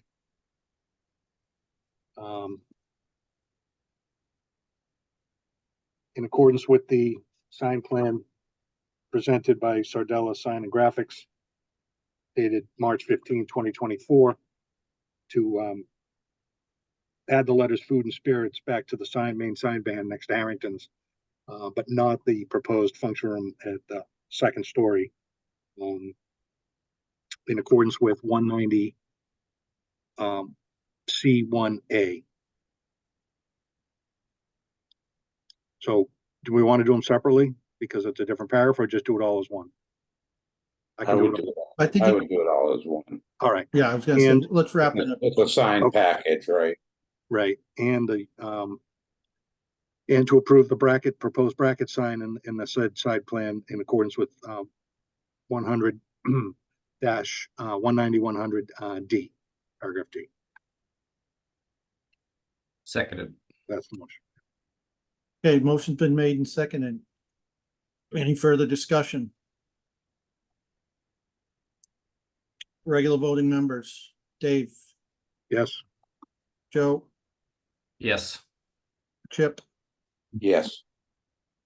Mickey, Yes. I vote yes as well. So that is approved, Bob. So thank you for your time. Thank you for your presentation. Thank you. All right, Okay, moving on. We're okay, moving thank on you to very other- much. Have a good night, Yep, Bob. thanks, Bob. Okay. Moving on to other matters.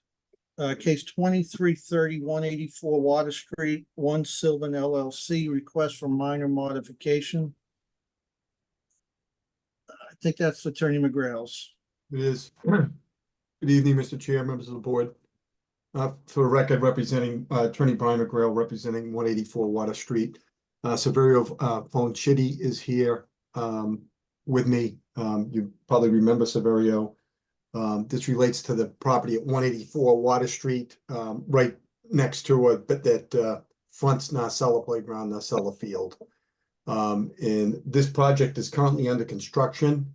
And we're requesting the board approve what we deem to be a minor modification as it relates to just the relocation of some windows on the building to accommodate the interior staircase. And I'm gonna let Severio elaborate on this. Severio, do you want me to share my screen or do you have?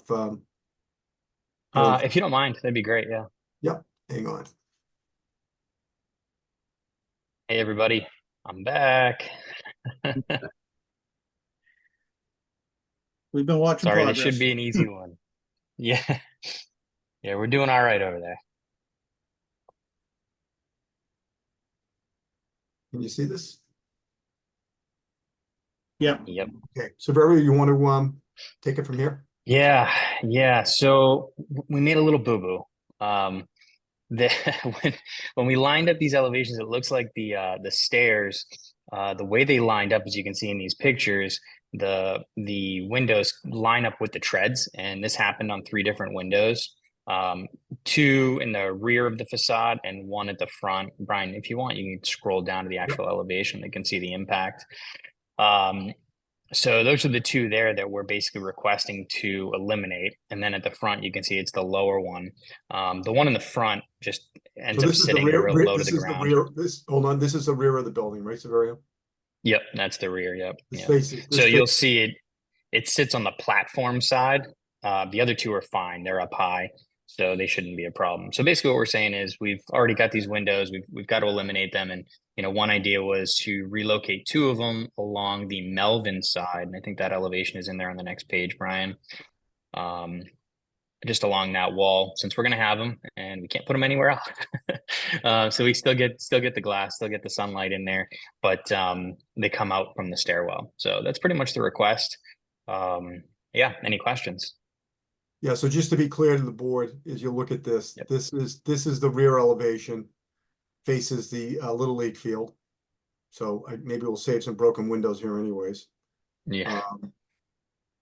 This is the front elevation, which is eliminating just 1 window facing Water Street. Yeah. And then this is the Melvin Street side. And that's it. So I was And actually. Severio, this is the Melvin Street side without the windows cut in, correct? It is. Yep, exactly. You really can actually see how this will look. I was actually at my son's baseball game 2 weeks ago and I saw this. And then lo and behold, that email came in, I think the next day. So Yeah, I was You were trying to- expecting this. I was like, what's going on there? I can see a couple stair stringers through the window. That's interesting. I don't remember Yeah. that in the original proposal, but yeah, I'm for it. I mean, if you can reuse the windows, why not? Okay, great. Yeah, we're gonna Yeah, do our Brian, can best you to try to reaccommodate. We've just got to redesign the kitchens to make it work, but we're gonna try to do that. Okay, any other questions, comments? One of the That's me, questions Mr. Chair. I had from an aesthetic standpoint, does it make any sense to obviously eliminate the windows, but to make those faux windows so that from the outside, it's a little symmetrical, or does it just not matter? We did consider it. It gets a little funky inside because it's right on the tread. Um, Can't you it just ends up sheet looking that over and make the faux windows on almost in the siding? Just kind of framing with a black wall, and it may have no bearing if you pull up that again, it maybe doesn't matter, but it seems like you lose a Yeah, little. no, it's a great symmetry. thought. We did think about it. Yeah, we did think about it. The only dilemma was that because we've got other windows aligned on that same plane, you'd blatantly see the distinction between the faux window and the real window. Yeah. So it would Okay, become yeah. probably a little bit more You went apparent, in I at, guess you could say. you went in at midnight. True. Yeah. It's fine. I don't think it was just a thought. I don't think it's certainly not a deal breaker. Are those No, it's are a great those idea. I mean, we did windows something similar in Reading. are those windows are operable windows or just for the No, like they are not operable? no, Okay. they're stationary. Yeah, they're actually tempered glass. Those ones.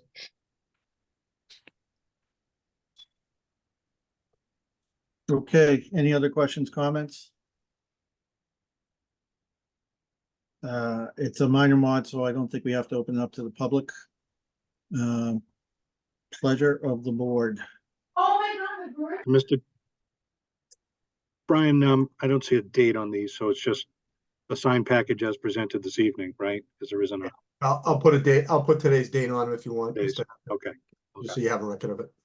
All right, so I move that we find that the proposed changes to the facade and window placement as presented on the the plans shown tonight are considered minor modifications to the board's original special permit for this project.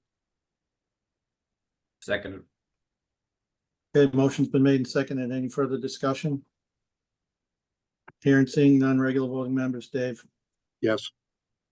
Joe, Yes. Chip, Yes. Mickey, Yes. and I vote yes as well. That's unanimous. You're all set. Good luck with the continued Thank you. construction. Looking forward to that being finished. Thank Thank you. you. All I'll try right. to stay out of your hair till the end. Okay. Thanks so Savario, much, everybody. Savario, before See, you head now out, do you have a vendor potentially lined up for the first floor? I thought you might ask. We're getting close to what I feel is a very exciting and interesting use for this neighborhood. I don't will wanna just spoil say the that it's surprise. food. Yeah, it's food related, but it's not full service food. It is. I'm super excited about it. I don't want to say too much because I don't want to blow it for the tenant because we don't have a signed lease yet. But I'm super excited about it. I think everyone's gonna like it. Good, glad to hear. I'm just curious. Yeah. Good to hear. Now you know Yeah. Joe's on the baseball field watching you too, so. Yeah. Yeah. I'm gonna be looking out on the patio. All right. All right. Thank Thank you you. so much, everybody. Have a good night. You too. All right. Bye-bye. Next up under other matters, 382 Main Street, pre-application meeting pursuant to section 190 45E of the zoning bylaw regarding a proposed daycare. Thank you, Mr. Chair. For the record, Attorney Brian McGreal, here on behalf of Roger De Silva Corporation, doing business as Happy Munchkins Learning Center. This relates to 382 Main Street. This is a pretty straightforward request for a waiver of a site plan requirement for a pending application that will be filed shortly for hearing before your board. It's a downtown property at 382 Main Street. I can share a couple of I'll share the Google Earth to give you an idea. that there virtually is no site here except for the building. So 382 is right next to Dollar Tree, and that's it. So it's right on the street, right on Main Street. And elaborating a little bit further on that, there's just to show you that there's really no land that goes with this property.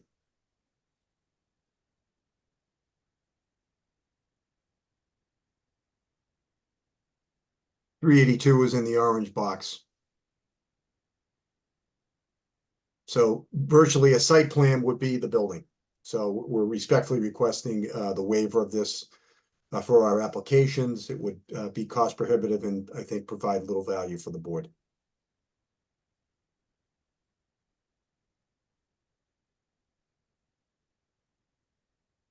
Okay, if you could stop sharing.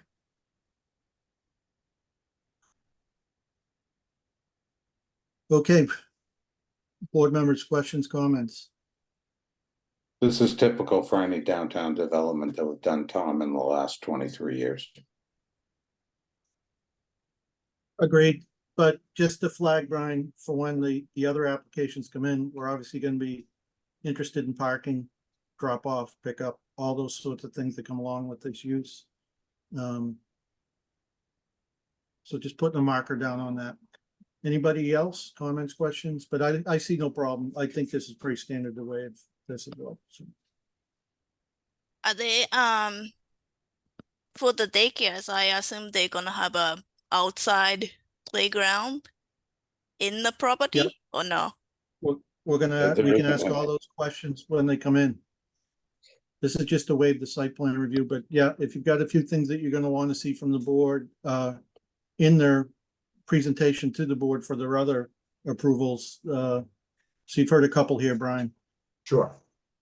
Actually, Anybody else? Tom, we may not have done a waive of a site plan review when Katsumi or any of the other board members have been on yet. This may be the first one we've done in a while. We did boba tea. That wasn't that long ago, was it? Yeah. On Albany? I think it was before Katsumi. Okay. So you may want to just take a quick second, explain what this is. Yeah, Brian, if you want to walk through, what they're going to be applying for. A 10-second explanation, Brian. Yeah, so I can do that. So under our bylaw, it's section I'm just looking for it too, Brian. Oh, under our zoning bylaw, section 19045E provides an applicant may, prior to submitting his application for special permit to the granting authority, meet with the special permit granting authority, orally describe the project. Special permit authority may waive or modify the requirements for a detailed site plan after such meeting. So that's why we're here. We're purporting that there would be little value and wasted expense for the applicant to provide a site plan for a site like this, which is virtually just a building with no site. It's an existing building that's been there for probably over 100 years. But you would still be applying for a special permit. We would see the details there's of two the things. proposed business. There'd be an opportunity to learn more about what's proposed there. It's just we wouldn't be looking at the site itself. That's right. But I will say that I'll get into it when we apply. The daycare centers are exempt from zoning under the Dover Amendment 48, Section 3. Cool. Dude, what do you need? They're not even a school. They're actually a lesser standard than a school because of the need for daycare centers. So schools have to be nonprofit. Daycare centers don't under the state law. So I'll be explaining all that in the application process. Okay. That's a good heads up. Any other questions or comments, board? Seems pretty straightforward to me, so if someone want to make a motion here. Yeah, Mr. Chair, I move that we, in accordance with 19045E, that we waive the applicant's request for a full site plan review as part of their proposed application at this address. Second it. Motion's been made, seconded. Any further discussion? Regular voting members, Dave, Yes. Joe, Yes. Chip, Yes. Mickey, Yes. I vote yes. Okay, you're all set with that, Mr. McGrail. Thank you very much. Okay, next up under other matters, 963 Main Street, tap room and kitchen. Hashtag Boss Mama request to change signage. Someone here for that? Yes, right here, Jennifer Corvino from Sign Edge, representing the Boss Mama. Can you hear me? Okay, yep, All right, please awesome. proceed. All right, you have the paperwork there. We were instructed by Gail to, in lieu of the design review board, ask for your approvals on the proposed signage. That was a little while ago, as we didn't get onto the 8th meeting. So the designs are the same, but we do have a minor change that we're going to ask for your approval on regarding signage, so that we can utilize the 2/3 of the length of the business establishment storefront by 1 square foot. So we want to try to utilize the signage size, max it out a little bit where this storefront set back so much. So what you're seeing in front of you is the same as the sketch that you were provided, but the size is bumped up a little bit.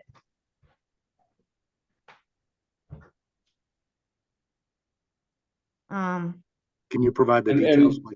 And what's there now? Okay, what's there now actually has been removed, and that's the reason the size is bumped in, because we really just got in there to actually see what's available. But I can show you real quick what's there now, and you should have should have been provided with that drawing too, because I did provide that. But here you're seeing what is there, was there in the previous owner of the business. So she's replacing this business, and her signs are a little bit smaller than the ones that were existing. The lighting is not changing, the height is not changing, and the materials are not changing. So I'll bring it back. Isn't there, guys, isn't there a whole signage package necessary for this whole complex? Yeah, Aren't there if rules and regs within the complex? yeah, if it's in the package, we got a copy of the decision on this. It's on page 4. I'll read it out here.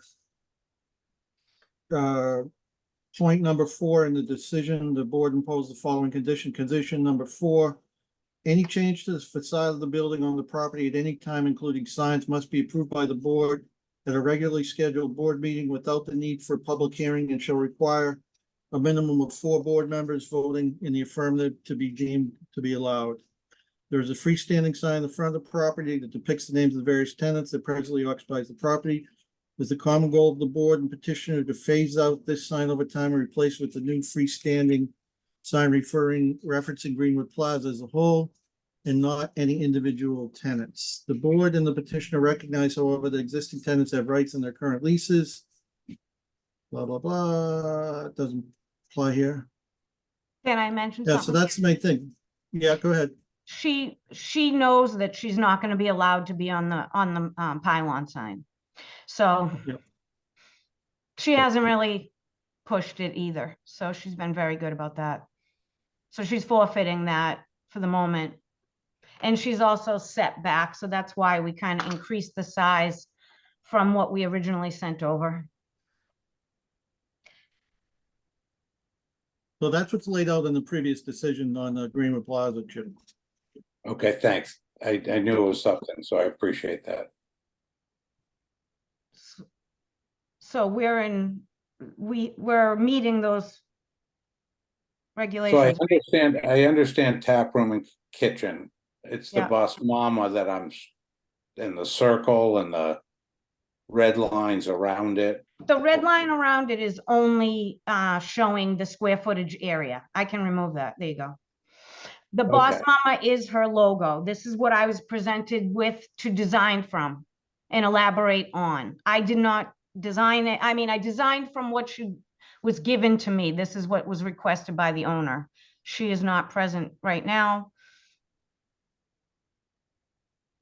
And what are you doing, and what's happening on the doors themselves? Nothing on the left at all.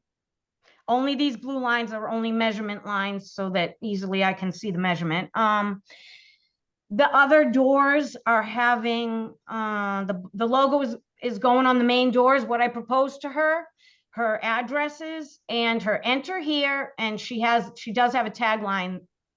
She wants to have something written like that says, and leave your bad day at the door. That's up to you, but enter here was there previous as well. It said entrance. So she wants to do enter here, right here, because there's other sets of doors. So she wants to make it clear that that is the entrance with her logo above the entrance and not on the left-hand doors. And I understand that's on the right and the tap room and kitchen is on the left. I'm not crazy about that, but it does make sense where the people are fit to enter at this right-hand set of doors. So the enter is going to be removed? Can what be removed? No, is the enter here going to be removed? Are you No. presenting, is this how it's going to look? Yes. Okay, I thought you said entrance was going to be down lower. Well, we'll put entrance wherever, if you have a preference, we're willing to move that. It was lower. Where are you proposing? It was proposed like this, but it was lower. So if you desire to have it switched, that's possible. If you would like entrance lower, that's possible. We're not being particular.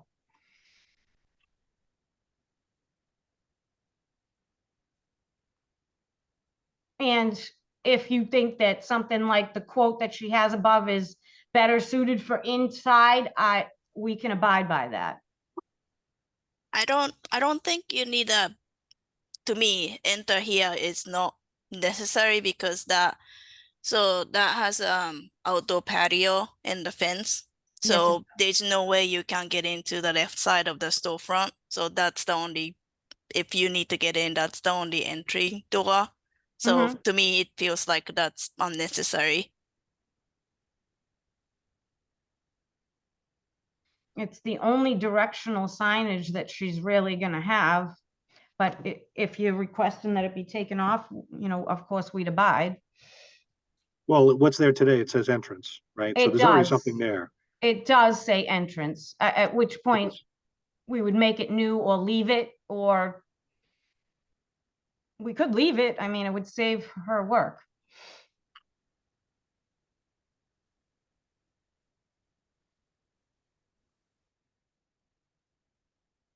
Yeah, I mean, again, because we don't have our previous sign expert here. What we get into, and again, the bylaw, individual window signs have a limit of 10%. Right. Right. I don't think that's gonna, I think that's okay, Dave. I don't think it will meet 10%. No, but if they want to put like and leave your troubles behind, now that's signage, right? It's advertising. Correct. Correct. So I we have to do a box around that. But then it becomes a question of that whole thing becomes a store, that whole glass becomes a storefront. And it's not just that one square piece. Yeah. Well, I did outline the square footage here for the window graphics. And it's under 10%. Okay. It's 4.25 square feet, which is under 10% of the total window area of just the right-hand windows. I didn't bother with the left. I just did that as a percentage of the right-hand doorway. Does that make sense? Just your red box. Correct. The red box is what I used to. That's the correct calculation. Yeah. You can't take the left because it's broken. No, it would be separate. So. And if she wanted. The only other thing that I see is your open sign isn't allowed. That's the pre-existing. So that doesn't matter. that's not hers, and that's not gonna be there. Okay, because that's not, Yeah, that was from Fang. There we go, that's Okay. gone. yeah, good, Sorry. good. I didn't That even simple- that consider that. simplifies it. Mm-hmm.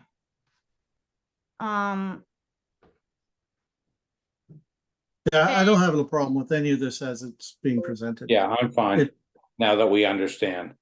Okay, I guess I would I'd use the word entrance that already exists rather than change it to be enter here, but that's minor in my opinion. I think it's All right. whatever the owner wants, whatever, who wants?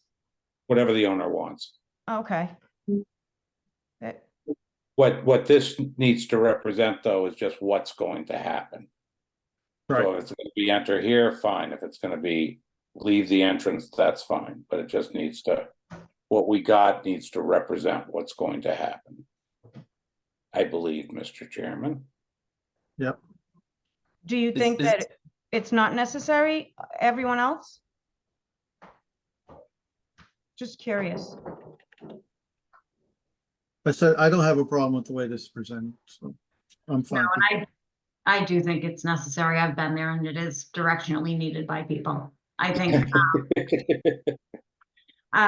all Chip was saying is if it's gonna be enter here, you need to say enter here, and if it's gonna be entrance, it needs to say entrance. Correct. Right, she's designing on the fly. We just gotta know that what we end up voting on Is what's is gonna, what gets built, right? so Right. Jen need to pick, is it entrance or enter here, and then put it on the plan. Okay. Are you saying that you want me to ask the owner and then put that on the final No. plan? Okay. You're gonna I tell think, me? I think the board wants to know what we're voting on tonight. So if you want to enter here, I'm not hearing, Kasumi had one, but I'm not hearing from anyone else any major problems. So if you want to enter here, there was a suggestion of entrance, just speak now, so we know what we're voting on, and we know what gets filed with the building department. Is that me you're asking? No. Yeah, I mean, is that what you want? Because otherwise you gotta come back. We're trying to get you out of here in one night. Yeah, either one works for me. I mean, entrance. You have to, we're not making the decision for you. Make a decision. Tell us what you're Yeah. doing. I think entrance might be better, actually. So we could leave it with entrance. Perfect. Okay. Okay, and then we're gonna leave it at that. And then it doesn't need to be even changed.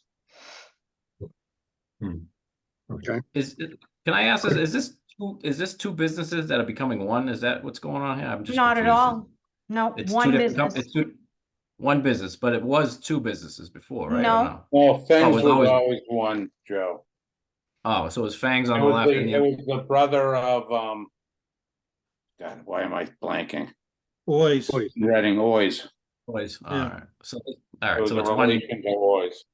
It's So is it one there? very big room, actually. And, Okay. and this is a hallway also. The right-hand side has a hallway and it is like an entrance and it leads to the reception table. So, I gotcha. All right, it's 100% the entrance. Perfect. Mm-hmm.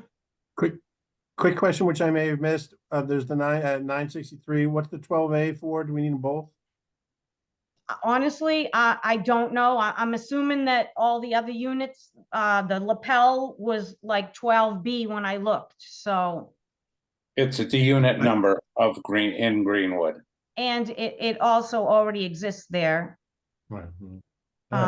I'm just repeating what was there before. It's hard to read, but yeah. yeah, Mickey, I think 963 is the address for the entire complex, and then each one of the units has a designation. Yeah, And this is Boss Mama's tap room and kitchen. correct, correct? correct.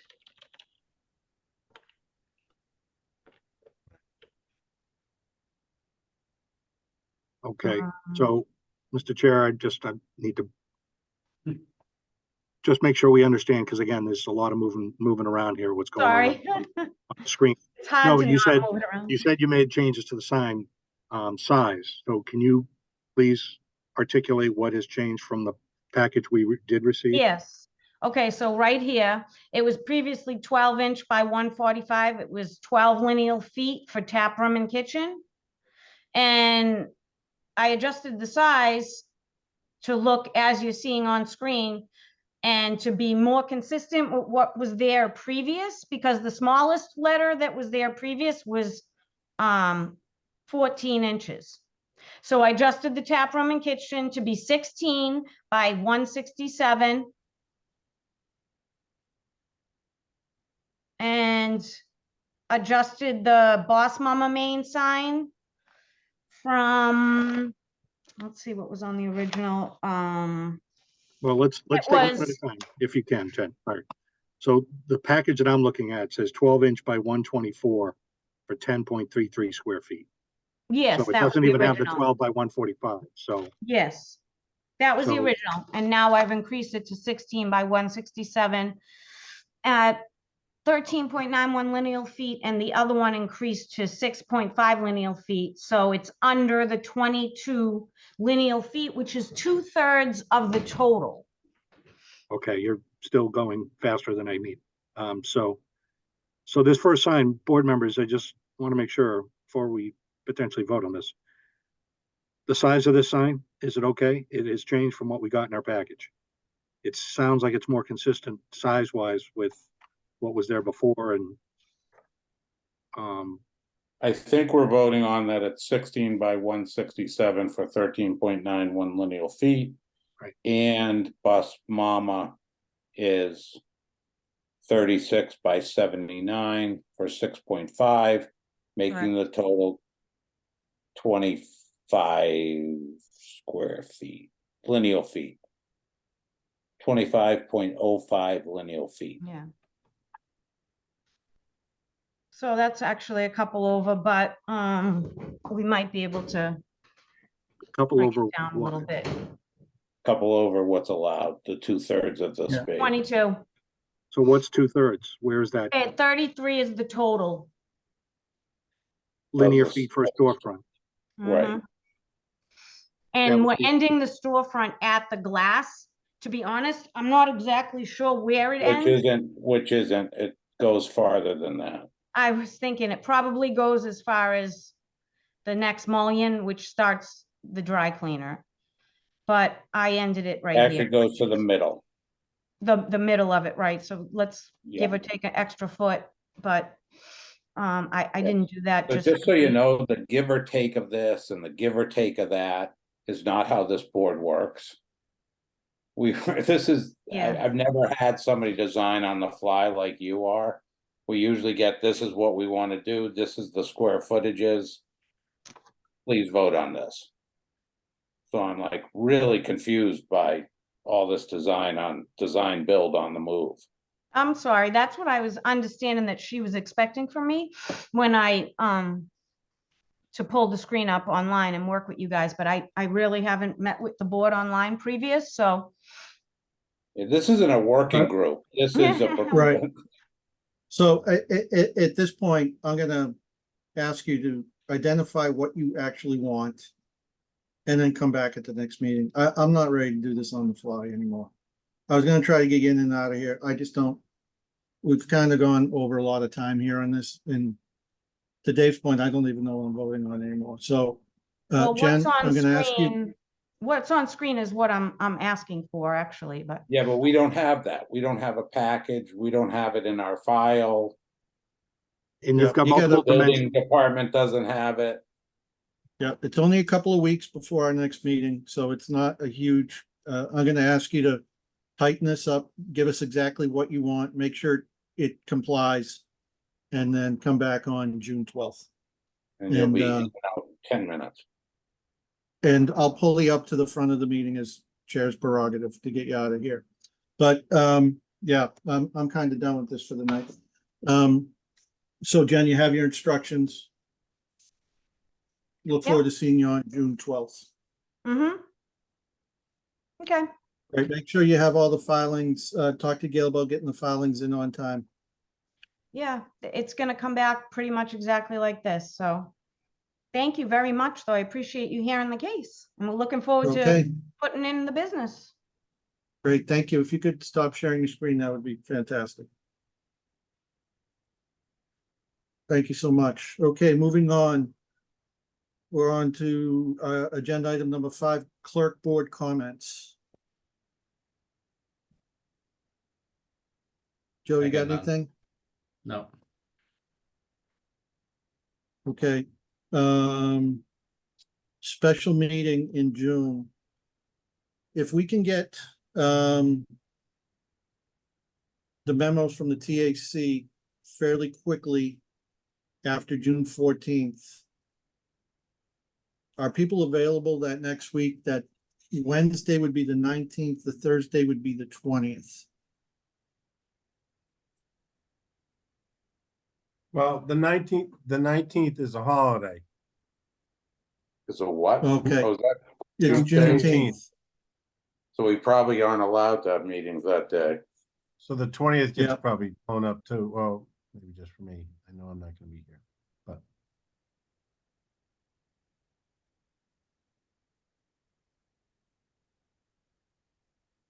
And I'm available, Mr. Chair. I mean, you need the, On the you 20th? really need the voting members on these, right? I mean, it'd Yeah, be great to have the everyone, but you 20th. need the voting members on this. Yeah. Who's left on Right. do you know who's left on the voting members list? Tom, do you have that?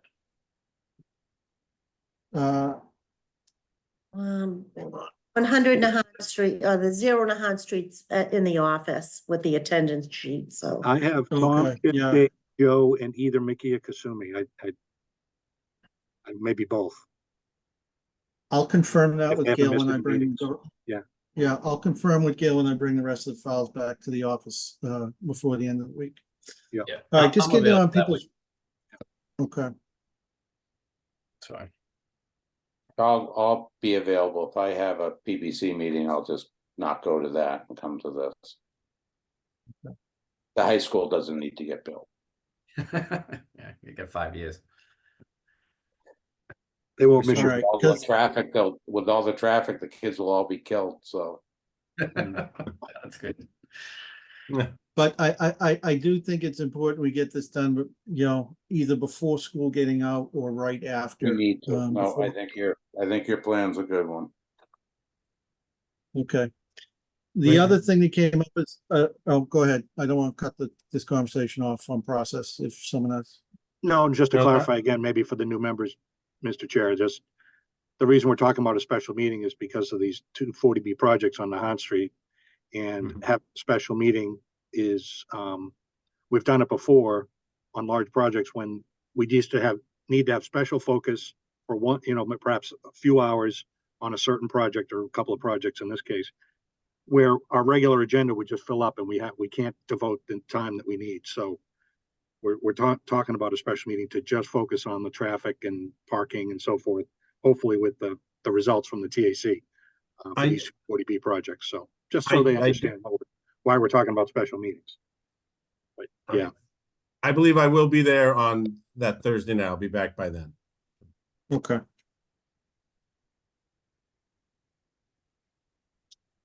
Yeah, Greg and Kristen, as you also probably picked up, maybe you're familiar with 40B, there's also a statutory time limit for which we have to make a decision after opening a public hearing. So it's important that we keep momentum moving forward. All right. Next up, Greg McIntosh. I did reach out to him for our conversation. He's around next Wednesday. If board members want to gather to congratulate him for moving on and thank him for his service. I don't know what folks' schedule's like. I will I be won't out be of town. around. I'm going to be in Florida, actually. So Oh, geez, sorry, Joe. Me too, actually. I'm going to see Mickey Okay. Mouse. Ah, All right, I'll ask him to pick another date. Sounds like 2 or 3 of you aren't gonna be there, so. I was just following up on our conversation on that. All right, any other comments from board members? Questions? Kirsten, Greg, you're gonna come back to the next meeting? I promise we don't talk about, I promise we don't talk about signs so much. Mr. Chair, I move that we approve the meeting minutes of our May 8th, 2024 hearing. Second it. Okay, we can do that on the voice vote. All those in favor? Aye. Aye. Anyone opposed? No, thank you, Gail. Expertly prepared as always. And at this point, a motion to adjourn would always be in order. So moved, Mr. Chair. And Second. that can be a voice vote as well. Thanks, guys. Thanks. Good night. Aye. Good night. Aye. Good night.